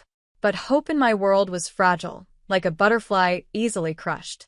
Then Rachel was born, a tiny bundle of joy, with eyes just like Mom's. She came into our lives a year later. I wasn't the center of attention anymore. All the love and warmth seemed to disappear, replaced by cold indifference. Mom's attention shifted completely to Rachel, leaving me to figure out the confusing world of childhood on my own. At 15, I was awkward, with braces, frizzy hair, and a huge knot of insecurity in my stomach. That's when Mom's negativity toward me really took root. Take picture day at school, for example. Mom took the day off work to fix Rachel's pigtails and dress her in the perfect sparkly outfit. When it was my turn, she sighed and muttered, "Nothing decent in here," as she looked through my closet. On picture day, Rachel looked like a little princess, while I looked like a messy dandelion next to her sunflower. Mom gushed over Rachel's picture, while mine got barely a glance and a grunt. Jerry, with his kind heart, tried to be a positive voice in my life. He would take me shopping and help me find clothes that fit and made me feel good. One day, after a rough time with Mom, I found myself clinging to him for comfort. "Dad," I accidentally called him. He froze, pain flashing across his face. Mom appeared in the doorway, her eyes angry. "You have one father, Mary," she hissed, her words sharp. "And believe me, he deserves you." Her words stung like a slap. Jerry, sensing the tension, awkwardly ruffled my hair. "It's okay," he mumbled. "No, it's not," I choked out, tears in my eyes. Rachel, who had been watching with a smug look, suddenly added, "Mary's been bad again, Daddy." She took my candy without asking. At 18, I was dealing with first crushes, awkward dances, and constant anxiety. Dating in my house was like walking through a minefield. Mom had a way of ruining any chance at romance before it even started. Take Adam, for example. He was tall, funny, and had a smile that could melt ice. After weeks of nervous texting and stolen glances, I finally got the courage to ask him out. He said yes, and I was excited. But then I started dreading the thought of him meeting Mom. On the night of our date, Mom made sure Rachel's bedtime story lasted forever. When Adam finally arrived, looking nervous but sweet, Mom greeted him with a smile that didn't reach her eyes and said, "Mary never cleans her room." She said it so casually, like she was talking about the weather. "You might find socks and pizza boxes under that mountain of clothes." My face turned bright red with embarrassment. Adam gave a nervous laugh, but the awkward silence felt like it lasted forever. The rest of the night was a disaster. Mom kept making mean comments about my weight, my music taste, and even a college I wanted to go to. By the end of the night, Adam practically ran out the door, leaving me feeling like a deflated balloon. It wasn't just Adam. The same thing happened with a few other guys after that. Every time I brought someone home, Mom would throw in sneaky insults and backhanded compliments. My confidence dropped, and any chance at a relationship fizzled out fast, like a firecracker in the rain. At 19, it was time for college applications, goodbyes, and my strong need to break free from my childhood. Senior year was all about my plan to escape mom's negativity. College applications were my way out. I spent hours at the kitchen table, pouring my heart into those pages. Every acceptance letter felt like a little piece of hope breaking through the wall mom had built around me. Of course, she didn't make it easy. When I told her I got accepted to a university across the state, she sighed and said, "Oh, Mary, so far away. How will we ever see each other?" Her words were full of guilt, but I wasn't falling for it anymore. "We can video chat, Mom," I said, keeping my voice calm. "Besides, there are airplanes."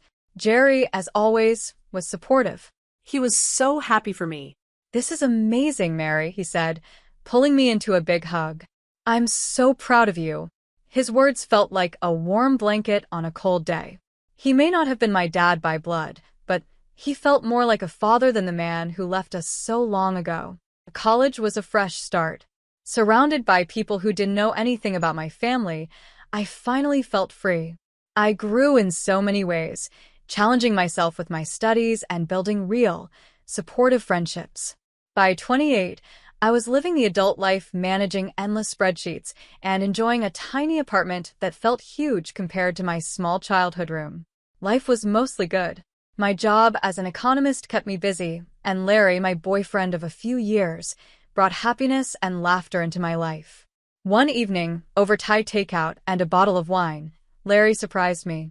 With that goofy grin I loved, he said, "I think it's time we met each other's parents." My stomach sank. Meeting Larry's family had been easy. They lived in a cozy house with a backyard that smelled like fresh grass. They welcomed me with open arms.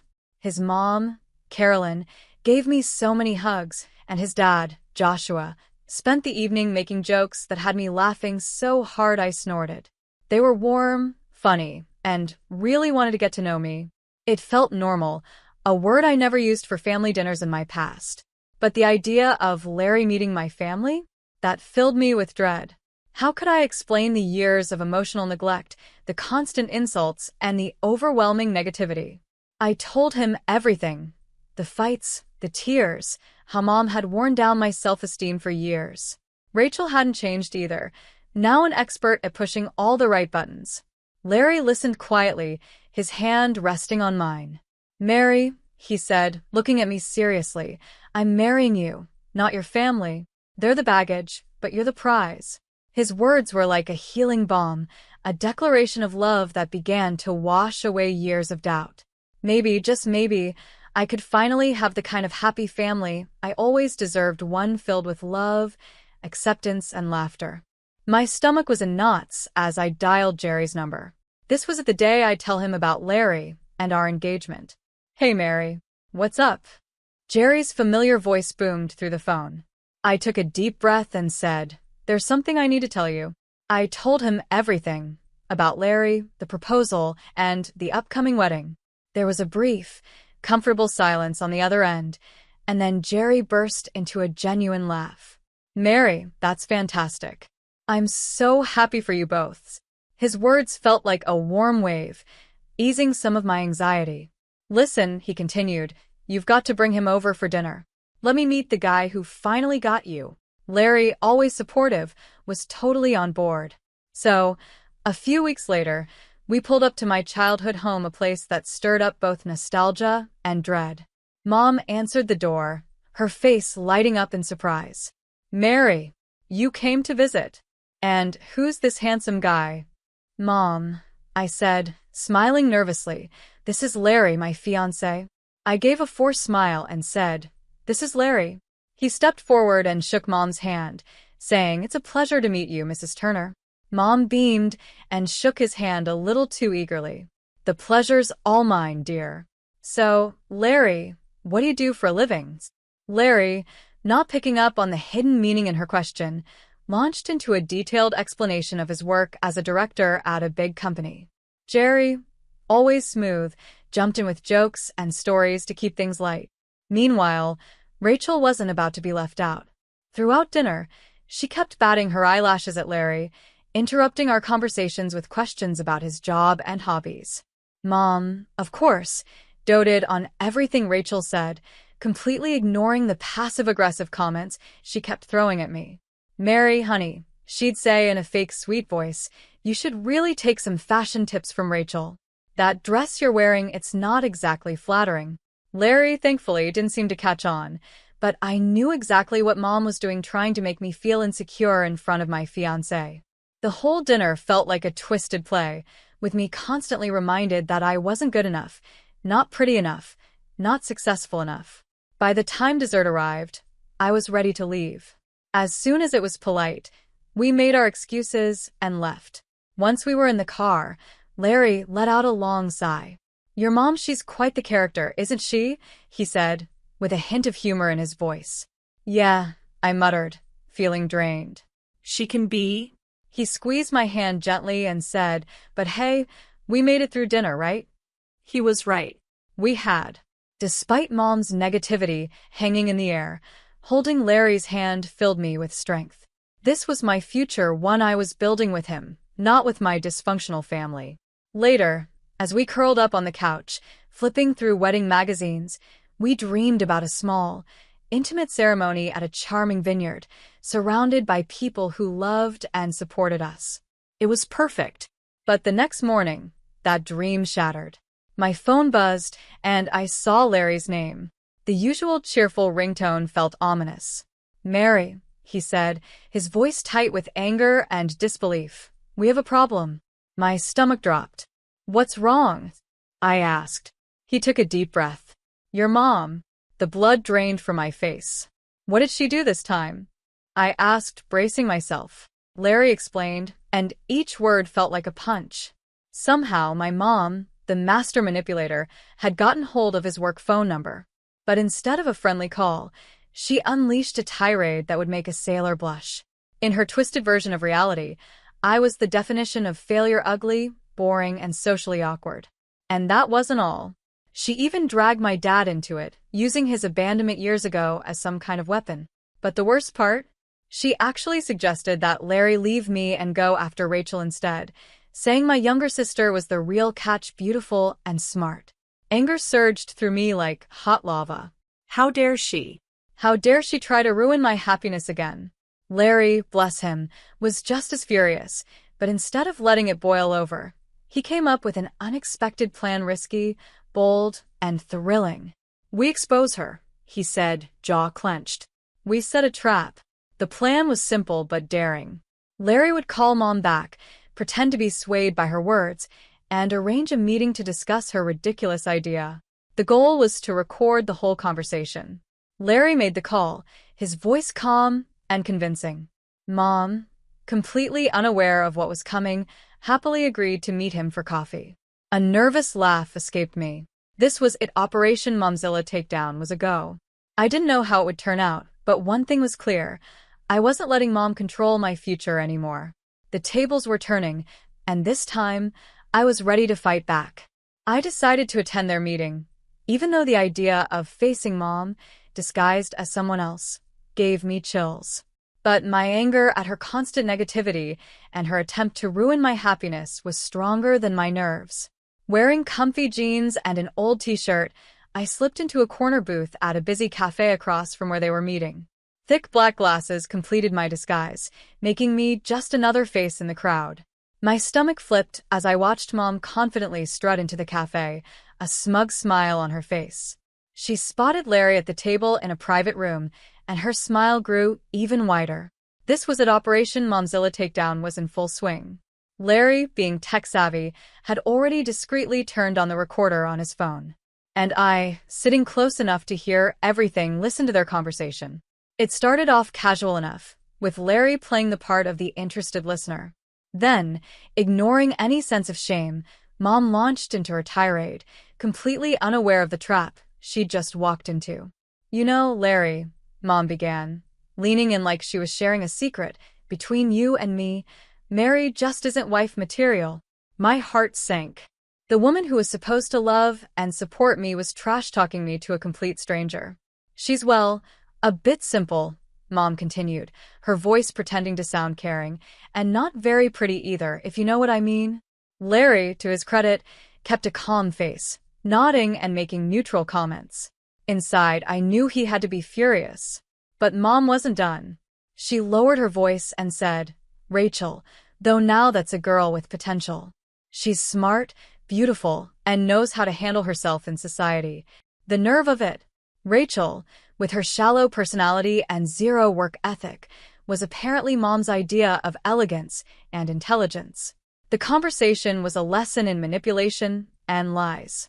Mom, blinded by her own delusions, even admitted that she never loved my stepdad and only married him for his money. She had no shame. Finally, after what felt like forever, Mom stood up, looking smug. "Well, Larry, it was lovely meeting you. Think about what I said," she purred, patting his hand with her perfectly manicured nails. As she walked out of the cafe, I could only shake my head in disbelief. "So, what now?" I asked, my voice tight. Larry pulled me into a hug, giving me comfort in the middle of all the chaos. "Now," he said firmly, "we expose her." The tension was thick as I walked into my childhood home that weekend. Mom greeted me with a huge smile, full of smugness that made my skin crawl. "Mary, honey, you won't believe it," she gushed, blurting out her news before I could even say hello. "What's that, Mom?" I asked, already preparing myself for bad news. "Larry," she said, her voice dripping with satisfaction, "has come to his senses. He's leaving you and marrying Rachel." My heart skipped a beat, but I forced a smile. "That's great, Mom. Really happy for them." My stepdad, always a bit clueless, cleared his throat. "Leaving her? I thought they were getting married." Rachel, lounging on the couch like a spoiled cat, laughed. "Apparently not, Dad. Mary just wasn't good enough for him." Shocker. I ignored her, focusing on Mom's triumphant face. It was showtime. "Actually, Mom," I said, my voice steady, "Larry's right here." At that moment, Larry walked in, a sly grin on his face. The room went silent, and everyone gasped. "Hi, everyone," he said with a smile. "Just in time for a little family fun." He pulled out his phone and hit play. The room went completely silent as Mom's voice, dripping with malice, filled the air. The entire conversation from the cafe played, her rant about me, her praise for Rachel, and the shocking confession about my stepdad. With every word, the color drained from Mom's face. My stepdad went pale, his mouth hanging open in disbelief. As for Rachel, her confident attitude quickly disappeared, replaced by fear and a nervous whimper. When the recording ended, the silence was unbearable. Then my stepdad exploded. "You lying snake," he yelled, his voice shaking with anger. "You married me for money? All these years?" For the first time in my life, Mom looked completely lost. Tears welled up in her eyes, but they were nothing compared to the storm on my stepdad's face. "I want a divorce," he declared, his voice thick with rage. "Get a lawyer." The room erupted into chaos. Mom and Rachel burst into tears, their cries a mess of misery and self-pity. Larry, bless him, looked incredibly uncomfortable, like a fish caught in a hurricane. But amidst the chaos, I felt oddly calm. The truth, ugly and painful, was finally out. Years of manipulation, lies, and hurt had all come spilling out, tearing down the illusion of our broken family. The next few weeks were a blur. My stepdad's heartbroken sobs and Rachel's icy glares when we crossed paths at the store became the norm. Mom, the cause of all this, disappeared from social media and withdrew from the world. As for me, I felt strangely empty. The anger that had driven me for so long was gone, leaving behind a hollow space. One sunny afternoon, Larry found me curled up on the couch, absent-mindedly flipping through wedding magazines that now felt like relics of another time. "Hey," he said softly, concern in his voice. "You okay?" I gave him a weak smile. "Yeah, just thinking. Everything feels so different." He sat down next to me and pulled me into a hug. "It is different," he said. "But different can be good. It's a chance to start fresh, you know?" His words felt like a gentle push in the right direction. Maybe he was right. Maybe the empty space left by Mom could be filled with something new, something better. A spark lit up inside me. I grinned mischievously. "So," I said, "what do you say we do something crazy?" Larry raised an eyebrow. "Crazy like what?" "How about a road trip?" I suggested, a grin spreading across my face. Just us, a map, and the open road. No plans, no deadlines, just pure adventure. "You had me at road trip," Larry said with a smile. And just like that, our plans changed. The carefully planned vineyard wedding transformed into a spontaneous cross-country adventure. We packed up an old camper van with essentials, lots of snacks, a great playlist, and a worn copy of On the Road. With no set destination, we hit the road, ready for new experiences and memories. Fast forward a year, and Larry and I stood at the altar, exchanging vows under a canopy of beautiful flowers. It wasn't the big, fancy ceremony I had once imagined, but it was perfect. Instead of a critical mom, it was my stepdad, recently divorced and estranged from Rachel, who walked me down the aisle. There were tears in his eyes, a mix of pride and regret, and as he squeezed my hand, he whispered, "Kiddo, I always knew you'd find your happily ever after."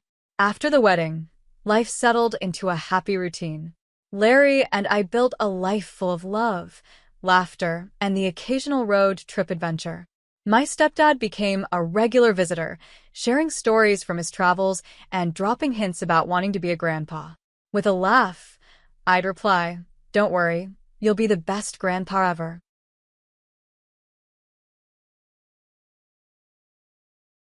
Hi, I'm Lauren, and I'm 31 years old. I'm doing well in my career as an interior designer. Life was pretty good, and I thought I had the perfect family. But everything took a turn when my brother Paul met Anna. One day, Paul called me, excited to tell me some news. "Lauren, you won't believe it. I've met the most amazing woman," he said. I was happy for him, because we've always been close. Growing up, our parents raised us to be a tight family. We shared everything and always had each other's backs. Fast forward just 2 months, and Paul dropped another surprise. "We're getting married," he announced one morning. I was so shocked, I almost spit out my coffee. "Married? Paul, you barely know her," I said, but he was so in love that nothing I said could change his mind. The wedding happened in a blur, and before I knew it, I had a new sister-in-law. At first, Anna seemed sweet. She was all smiles and very polite. But something didn't feel quite right. During a family dinner, she would make little comments that caught my attention. "Oh, Lauren, still single? Don't worry, you'll find someone eventually," she'd say, always smiling but with a slight edge to her words. I tried to ignore it at first, thinking I was overreacting. But as time went on, the comments kept coming. They seemed friendly on the surface, but there was always a hidden criticism. One day, while helping my mom in the kitchen, I overheard Anna talking to Paul. "Honey, don't you think Lauren's job is a bit unstable?" "I'm just worried about her future," she said. Hearing that made me so angry. I had worked hard to build my business, and it was doing really well. How could she say that? Things got even worse at Paul's birthday party. Anna accidentally spilled wine on my brand new dress. "Oh, I'm so clumsy," she said with a fake laugh. "But don't worry, it probably wasn't that expensive, right?" I smiled politely, but inside, I was fuming. Later that night, I talked to my best friend Emma about it. "Emma, something's not right with Anna," I said. Emma nodded in agreement. "I've noticed it too. The way she looks at you when no one's watching, like she's trying to compete with you." I sighed. "But Paul is so happy, and Mom and Dad love her. Am I just being paranoid?" Emma shook her head. "Trust your gut, Lauren. Keep an eye on her." So I did. I started paying more attention to how Anna behaved around my family. Slowly but surely, she began to insert herself into every part of our lives. She offered to help my dad with his finances, telling him he was doing it wrong and showing him how to improve things. She even reorganized my mom's kitchen, claiming it would be more efficient her way. What bothered me most was how Anna's influence changed Paul. My brother, who used to be outgoing and full of life, became quieter. He started letting Anna make decisions for him. On a shopping trip with my mom, I tried to bring it up. Mom, have you noticed anything different about Paul lately? I asked carefully. My mom hesitated before responding. Well, he's a married man now, sweetie. Change is normal. Yes, but Mom, it's like he's not himself anymore, I replied, worried. She patted my hand and smiled. You're just not used to sharing him. Give it time. But time only seemed to make things worse. Every family event was filled with tense silences and passive-aggressive comments from Anna. It was like walking on eggshells every time we were together. I could see that my family was slowly changing, and not for the better. I wasn't sure what to do next, but one thing was clear. Anna wasn't the person she pretended to be. I always tried to keep the peace. Whenever Anna made those sneaky, mean comments, I would bite my tongue and stay quiet. But it was starting to affect me. The stress was getting too much, and I could feel it in my work. My design started to suffer, and I wasn't sleeping well at night. One evening, after a particularly rough family dinner where Anna quietly criticized everything from my outfit to my latest design project, I couldn't take it anymore. I broke down in my apartment, feeling completely overwhelmed. The phone rang. It was Emma, my best friend. Lauren, are you okay? You seemed off at dinner, she said, sounding worried. I couldn't hold back any longer. Everything came pouring out, my doubts, my fears, and how I felt that Anna was slowly pulling Paul away from the family. Emma listened carefully and then said in a firm voice, Enough is enough, Lauren. It's time to find out what's really going on with Anna. There's more to her than meets the eye, and we're going to figure it out. After we hung up, I felt a mixture of determination and fear. I loved my family, and I would do anything to protect them, even if it meant uncovering the truth about Anna. Little did I know, things were about to get a lot worse. The annual family barbecue at my parents' house was supposed to be a day of fun and bonding. Instead, it turned into a nightmare that I'll never forget. Everyone was gathered in the backyard. Dad was grilling, Mom was setting out the salads, and Paul was helping Anna with her chair. I was chatting with my cousin when I suddenly heard Anna's voice cut through the noise. Lauren, sweetie, could you grab me a drink? You're not doing anything important, right? I was about to respond when Mom called everyone to eat, but the tension was already thick, and during the meal, Anna kept making her little jabs. This potato salad is delicious, Mom. Much better than the store-bought one Lauren brought last time. I couldn't take it anymore. I snapped back. At least I contribute something, Anna.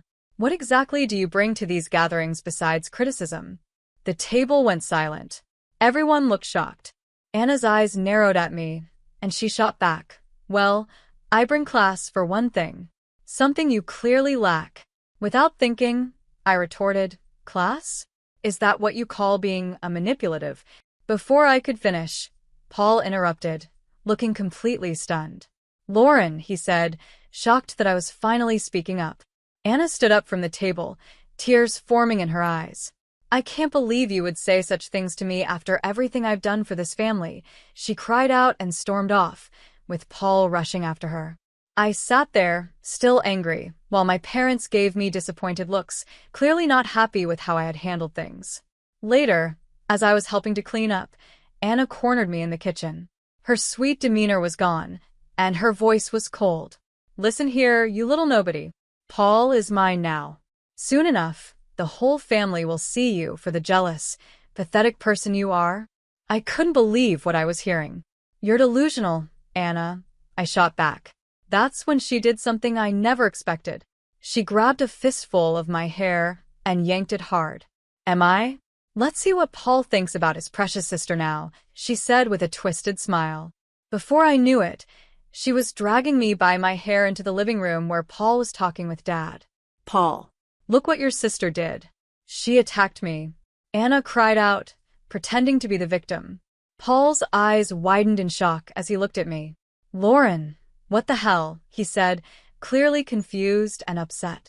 I stood there, stunned, trying to process what had just happened, knowing things would never be the same again.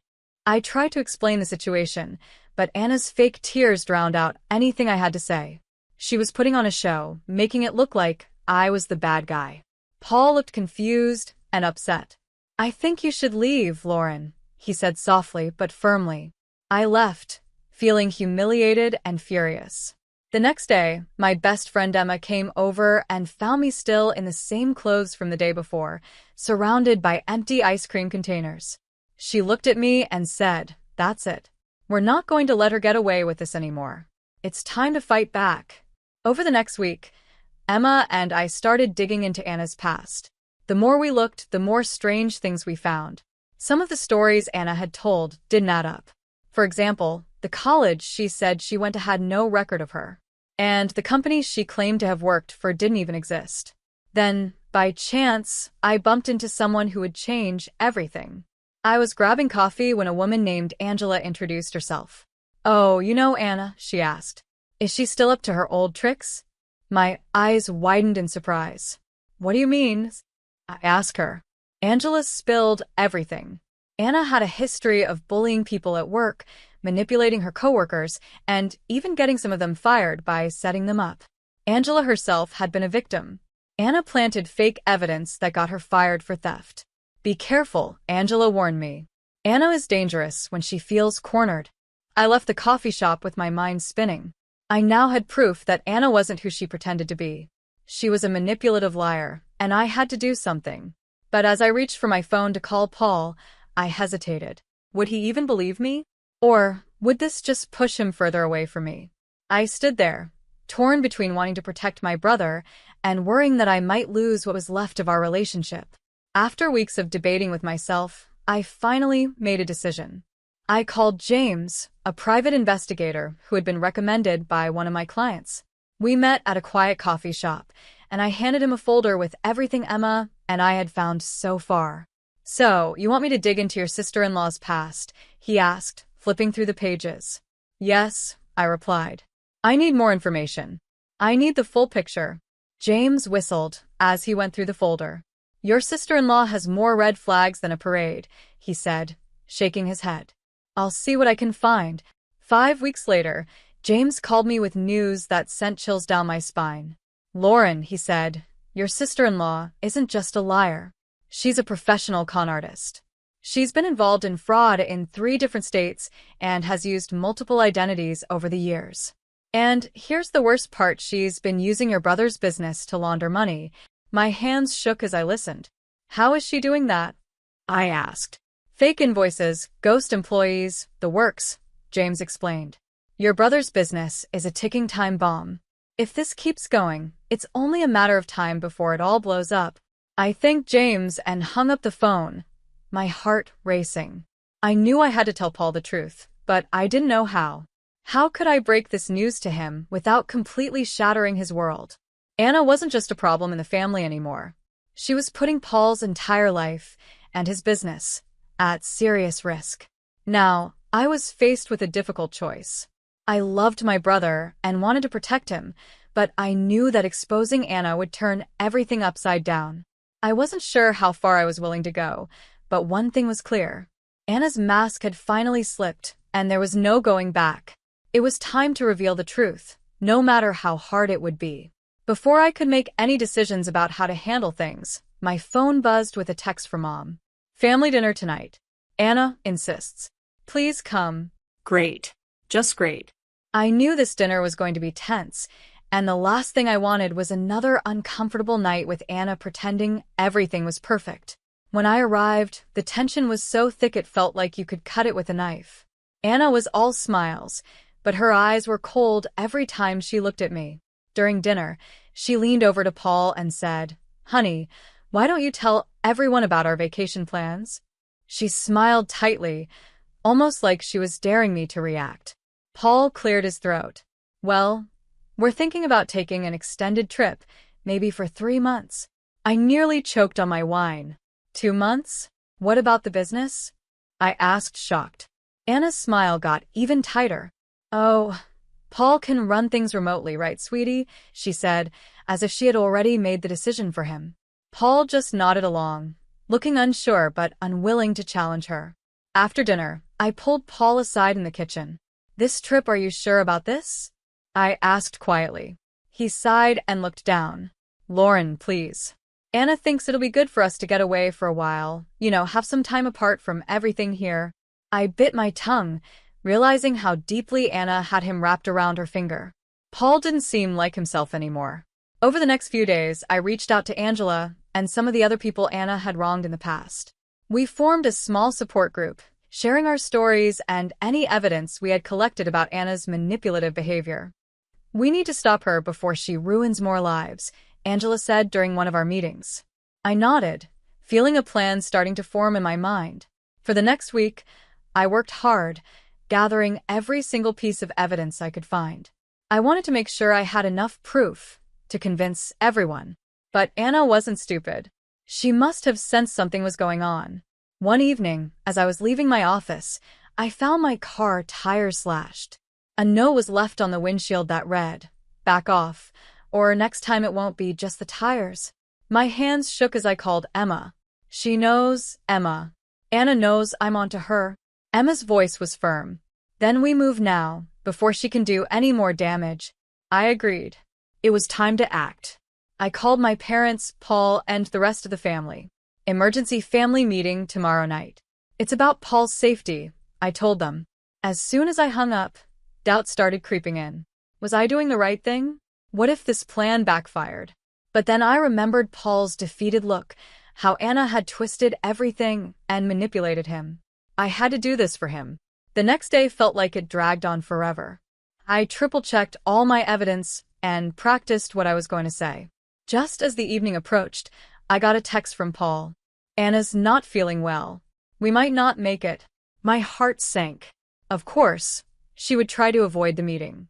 I quickly texted back, "Please, Paul. It's important." I wouldn't ask if it wasn't. Hours passed with no response. I started losing hope, thinking that Paul might never show up. But just when I was about to give up, I heard the sound of a car pulling up outside my apartment. My heart raced. Was it Paul? I walked toward the door, unsure of what would happen next, but knowing that everything was about to change. I peeked out the window and saw Paul helping Anna out of the car.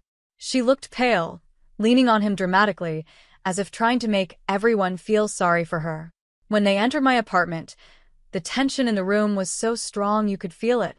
My parents, Emma, Angela, and a few others were already there. Anna clearly didn't expect to see all these faces. "What's going on?" Paul asked, confusion all over his face. I took a deep breath and said, "Paul, everyone, it's time you knew the truth about Anna." Anna's eyes narrowed. "Lauren, you're being ridiculous," she snapped, but I didn't let her continue. I pulled out a stack of documents I had been gathering for weeks. "Anna, or should I say Melissa? Or maybe Nancy? How many identities do you have?" I asked, my voice steady. Paul's face turned pale as I laid out all the evidence. The stolen identities, the fraud charges, and the way she had been laundering money through his business. Angela and the others backed me up, sharing their own experiences of how Anna had manipulated and deceived them in the past. Anna tried to cut in, her voice rising in panic. "They're lying, Paul. Baby, you know me. You know I wouldn't do this." But Paul wasn't buying it anymore. I could see the disbelief in his eyes turning into anger. "Is it true? Have you been using my company to launder money?" he asked her, his voice shaking. That's when Anna's mask finally cracked. The sweet, innocent act she'd been putting on disappeared, and her true self came out. "You're all idiots," she screamed. "Paul, you were so easy to manipulate. And the rest of you? You're pathetic." My mom gasped, my dad's fists clenched, and Paul looked completely broken. Anna tried to make a run for the door, but Angela stepped in her way. "Not so fast," Angela said firmly. "The police are on their way." The next few hours felt like a blur. Anna was arrested, screaming threats as the police led her away. Paul sat there silently, trying to process everything that had just happened. Days turned into weeks, and Paul filed for divorce. He worked day and night to save his business from the mess Anna had created. And I was there for him every step of the way. Months later, we were celebrating the successful relaunch of Paul's company. He pulled me aside and said, "Lauren, I'm sorry I didn't believe you sooner. Thank you for not giving up on me." I hugged him tightly, feeling like our bond was stronger than ever. As I looked around at my family, now free from Anna's toxic influence, I realized how important it is to trust your instincts. Standing up to someone who tries to tear your family apart is hard, but it's worth it. We were free. We were together. And we were stronger after going through the storm. That's the end of my story, but now I want to ask you something. If you found out your sibling's spouse was a criminal, would you expose them or stay quiet to protect your sibling's happiness? What's more important to you, family peace or justice? Let me know your thoughts. I know this is a tough one, and I'm really curious to hear what you would do. If you enjoyed this wild ride, make sure to hit that like button.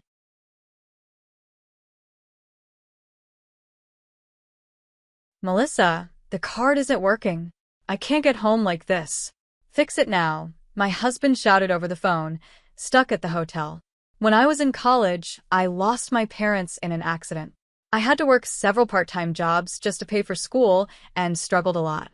To turn things around, I followed a friend's advice and started a business. Even though it was hard, I focused on work, and the company started growing. Now, I'm the vice president and help run the business. While many of my friends were getting married and starting families, I began thinking about my own happiness. When I met my husband, we clicked right away and got married just 4 months later. But after the wedding, he stopped working and said he'd be a stay-at-home husband. I've been asking him to at least work part-time, but he refuses. One day, I noticed my credit card was gone. My husband had taken it to go on a trip with his parents. I tried calling him many times, but he wouldn't answer. When I finally reached him, he said, "Don't bother me while I'm spending time with my family. Something you can't do, understand?"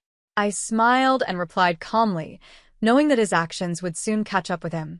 My name is Melissa Rauch. I'm 31 years old and the vice president of Adventure Company. Today, I'm financially stable, but it wasn't always this way.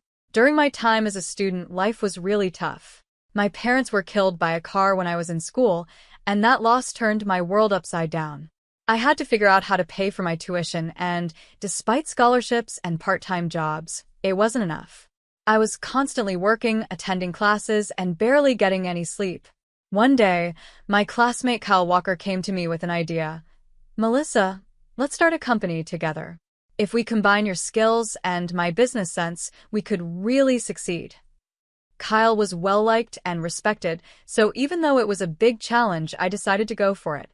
I was always worried about what would happen if we failed and how I'd manage my time with all my part-time jobs. But what if we fail? "I'm too busy with work to take on something new," I told Kyle. He smiled warmly, as if he understood my concerns completely. Then I saw a determined look in his eyes. "Don't worry, we'll succeed," he said confidently. His words, full of assurance, gave me comfort, and his energy made even the hardest things seem possible. At that moment, I felt the need to change my life, so I agreed and we started a business while still in university. In the beginning, it was tough. Banks often turned us down for funding, making it hard to get started. Hiring was another big challenge. As a small company, it was difficult to attract talented people. Even though we placed job ads, only a few people applied, and finding the right candidates was hard. But Kyle stayed calm, giving smart advice that helped us build a stronger team. Slowly, our company began to grow. Kyle and I developed a deep trust as we faced these challenges together, and we became strong business partners. As time went on and I turned 31, I realized that I had dedicated almost all my time to work. I didn't regret it. I worked hard to pay for school and support myself, and I'm proud of the company we built from scratch. The business is successful, and after 7 years, we've grown a lot in both employees and revenue. However, as I watched close friends getting married and starting families, I started to feel like my life was only about work. One day after a lunch meeting, I opened up to Kyle about how I was feeling. "Kyle, I've been seeing friends my age getting married, and it's made me think," I said. Kyle was surprised by the sudden topic. "What's this all about?" he asked. "I've been focused only on work since we graduated, but now I'm starting to wonder if that's okay," I explained. "Are you thinking about getting married?" he asked. After listening to me, Kyle thought for a moment and then said, "If you're not happy with how things are, seeking change might be a good idea. Life isn't just about work. That applies to marriage too. If you want more from life, maybe it's time to take the first step." His words made me think more deeply about my life and the path I was on. For the first time, I started considering things outside of work, feeling encouraged by Kyle's advice. I decided to start looking for a partner, and a friend recommended a safe matchmaking app. I signed up right away and began going on dates after work, spending time at restaurants, bars, and movie theaters. After several dates, I met Tyler Main on the fifth one. I was always busy with work and not great at household chores, but Tyler was the opposite. He was really good at cooking and cleaning. He understood my hectic schedule and never got upset if I had to cancel a date. Our relationship moved forward smoothly, and we both thought about marriage from the start. Just 5 months after dating, we decided to get married. But right after the wedding, Tyler surprised me by announcing he was quitting his job to become a stay-at-home husband. I was shocked. What just happened? I asked, confused. Tyler calmly said, "From now on, I'll handle all the chores so you can focus on work." I was stunned. "Why would you make this decision without even talking to me?" I asked, still trying to process everything. Tyler casually explained, "You're making money, so it's fine. If I take care of the house, it'll make things easier for you." I couldn't believe it. Was he planning to rely completely on my income? Even though I was earning, we weren't that well off. "You should at least get a part-time job," I suggested, but no matter how much I tried, he refused. "No, I'm done working for a company. If you're making money, that's enough." I was dumbfounded by how selfish he sounded, but as a newlywed, I didn't want to argue. To make things worse, he also started asking me to send money to his parents. "Family helps each other," he said. "I'm a stay-at-home husband now, so Melissa, I'm counting on you." I wouldn't mind supporting his parents if he had an income, but putting the burden on me felt wrong. What made it harder was that his parents seemed to think I was forcing him to do all the housework. During a meal with them, his mother put down her chopsticks and said, "Melissa, you're making Tyler do all the housework. Poor him. Do you really think this is fair?" Then his father added, "He told us you're not good at housework, but as his wife, shouldn't you try to improve?" I didn't know what Tyler had told them, but clearly, they thought I was the bad guy. That's not true. Tyler chose to be a stay-at-home husband. I protested, but Tyler whispered, "Calm down. Just apologize, and I'll clear things up later." Even though he said he'd explain, I was frustrated that he didn't stand up for me right then. Later, when I asked if he had fixed the misunderstanding, he always brushed it off, saying it didn't matter. I never got the chance to talk to my in-laws. I felt rejected by them and unsupported by my husband, which made me feel hopeless about our marriage. I even started thinking about divorce. Then, when I went to the hospital because of stomach pain, I found out I was pregnant.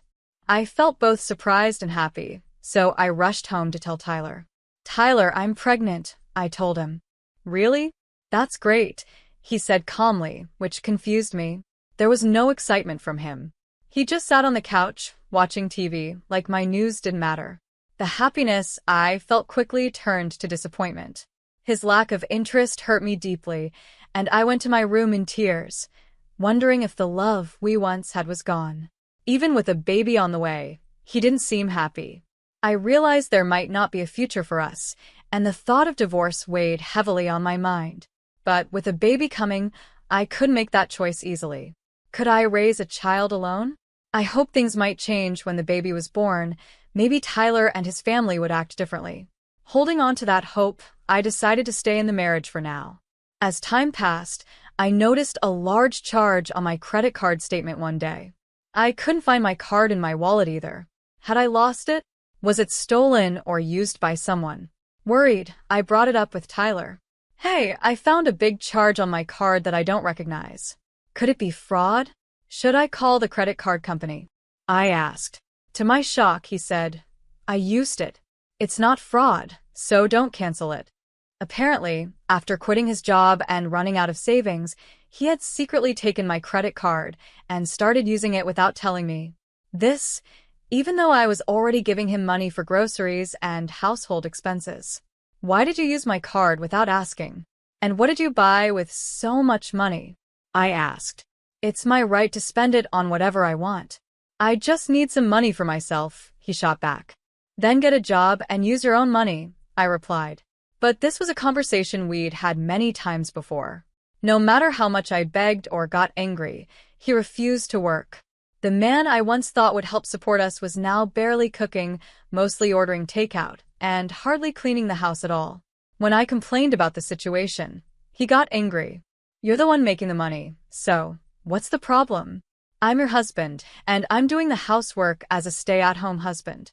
I have the right to at least that," he shouted, then stormed out, saying he was going back to his parents' house. I was filled with anger and sadness over his actions. Aren't families supposed to support each other? I'm pregnant, but I'm starting to doubt how much he cares about our future as a family. I worked hard to build the career and income we have now. Just because we're family doesn't mean he can make big purchases without talking to me first. I took deep breaths, trying to calm down and hold back my tears and frustration. Later that night, he suddenly came back home with his parents. The door flew open, and I stood up in shock. His parents rushed in and immediately started blaming me. "It's because you forced Tyler to do all the housework that he's been neglecting his duties," they accused. "As a woman, you should be doing the cooking, laundry, and cleaning. Don't use work as an excuse to slack off." I was already feeling unwell from the pregnancy, and hearing this made my anger boil over. I had already decided to get a divorce, so I couldn't hold back any longer. "That's not true. Don't act like you know what's going on when you don't," I shouted. "You'll regret it if you keep treating me like this." They looked shocked by how cold I sounded, but I realized there was no point in arguing with them. My husband had misled them, and even when I explained that he wasn't working, they didn't believe me. So I decided to stay quiet. I had a strong feeling they would regret this later, but in that moment, I felt the deep sting of betrayal from the man I once thought would protect me. Then, my mother-in-law pulled out some papers from her bag and slammed them onto the table. "If you don't reflect on your actions, we're demanding a divorce. Sign this and be done with it," she said. I stared at the papers, shocked. I never thought they would bring this to me, especially since I had been planning to ask for a divorce myself. Thinking this might turn into a court battle, I grabbed the pen. My hand was trembling so much that it was hard to hold it, but I forced myself to sign the papers. "There, it's done," I said, my voice cold. My husband and his parents left after that, but I suddenly remembered I forgot to ask for my credit card back. A deep sense of despair washed over me.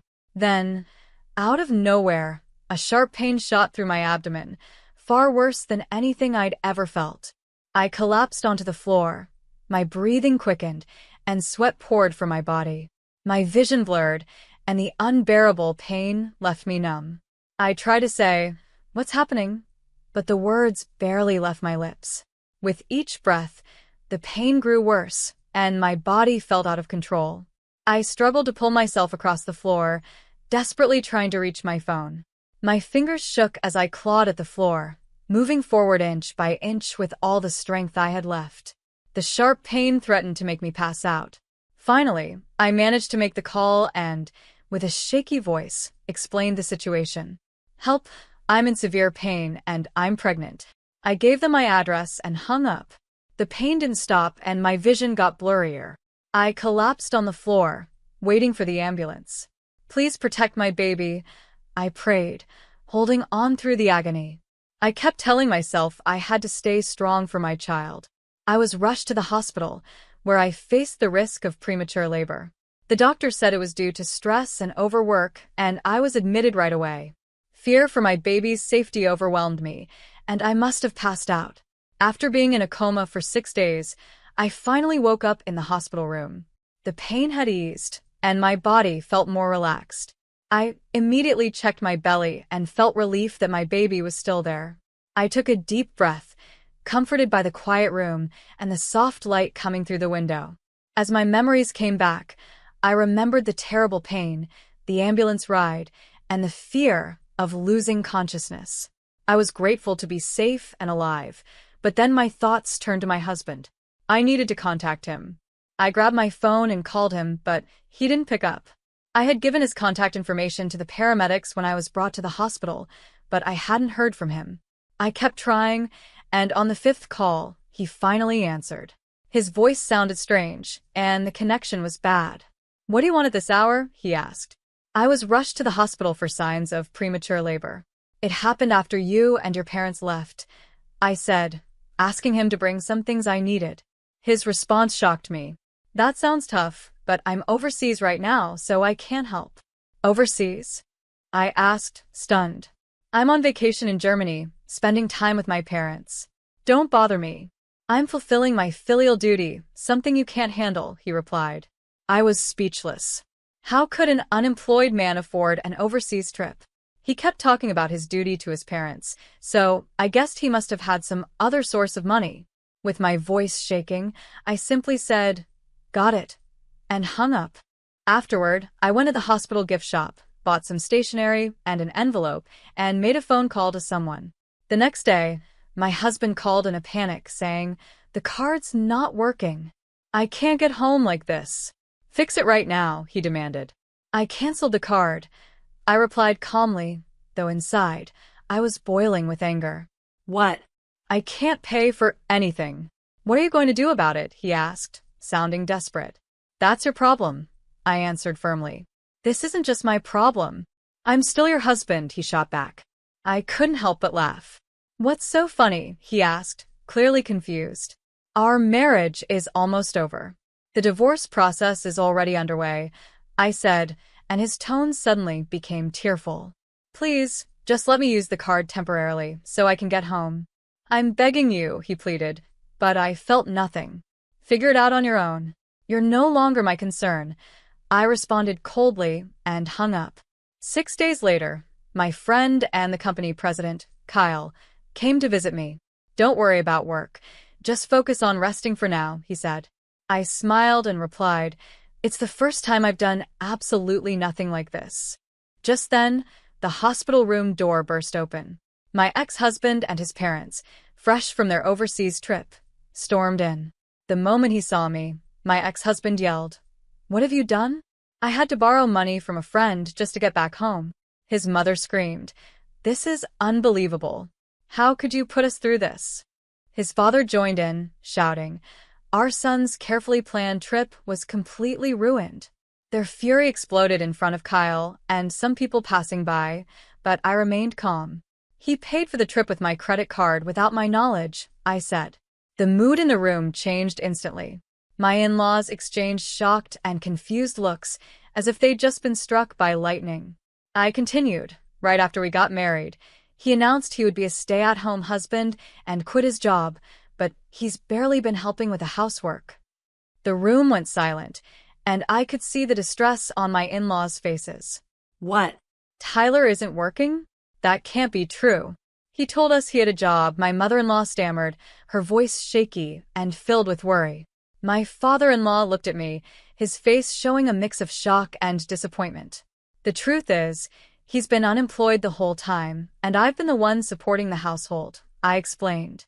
Hearing this, my in-laws turned to my ex-husband with disbelief in their eyes. They looked betrayed and deeply disappointed.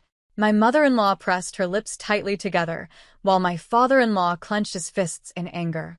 My ex-husband couldn't meet their gaze, staring at the floor under their piercing looks. At that moment, Kyle spoke up. "Mr. and Mrs. Main, I have something important to discuss with you." "I'm the CEO of the company where Melissa works," Kyle began. "Through our conversations, I've learned that Tyler has been unemployed and Melissa has been the one supporting the household financially." As Kyle said this, my in-laws' faces showed shock and disbelief. He calmly handed them his business card and showed them the company's website.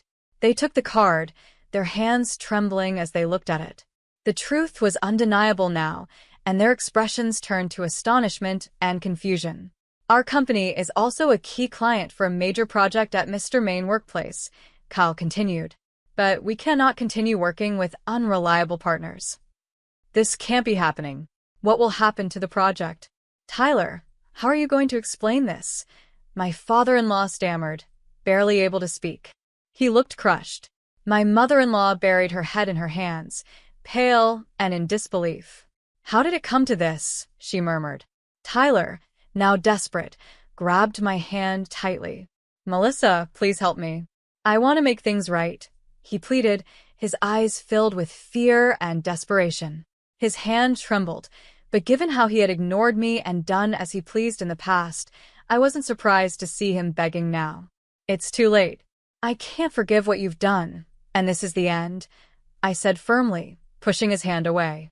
Please help me, he begged, dropping to his knees on the floor. At that moment, Kyle presented some important documents. Can you still say the same thing after seeing this? He asked. The papers revealed an investigation Kyle had quietly conducted into Tyler's actions. They showed how Tyler had lied about sending money to his parents and had been recklessly spending my income.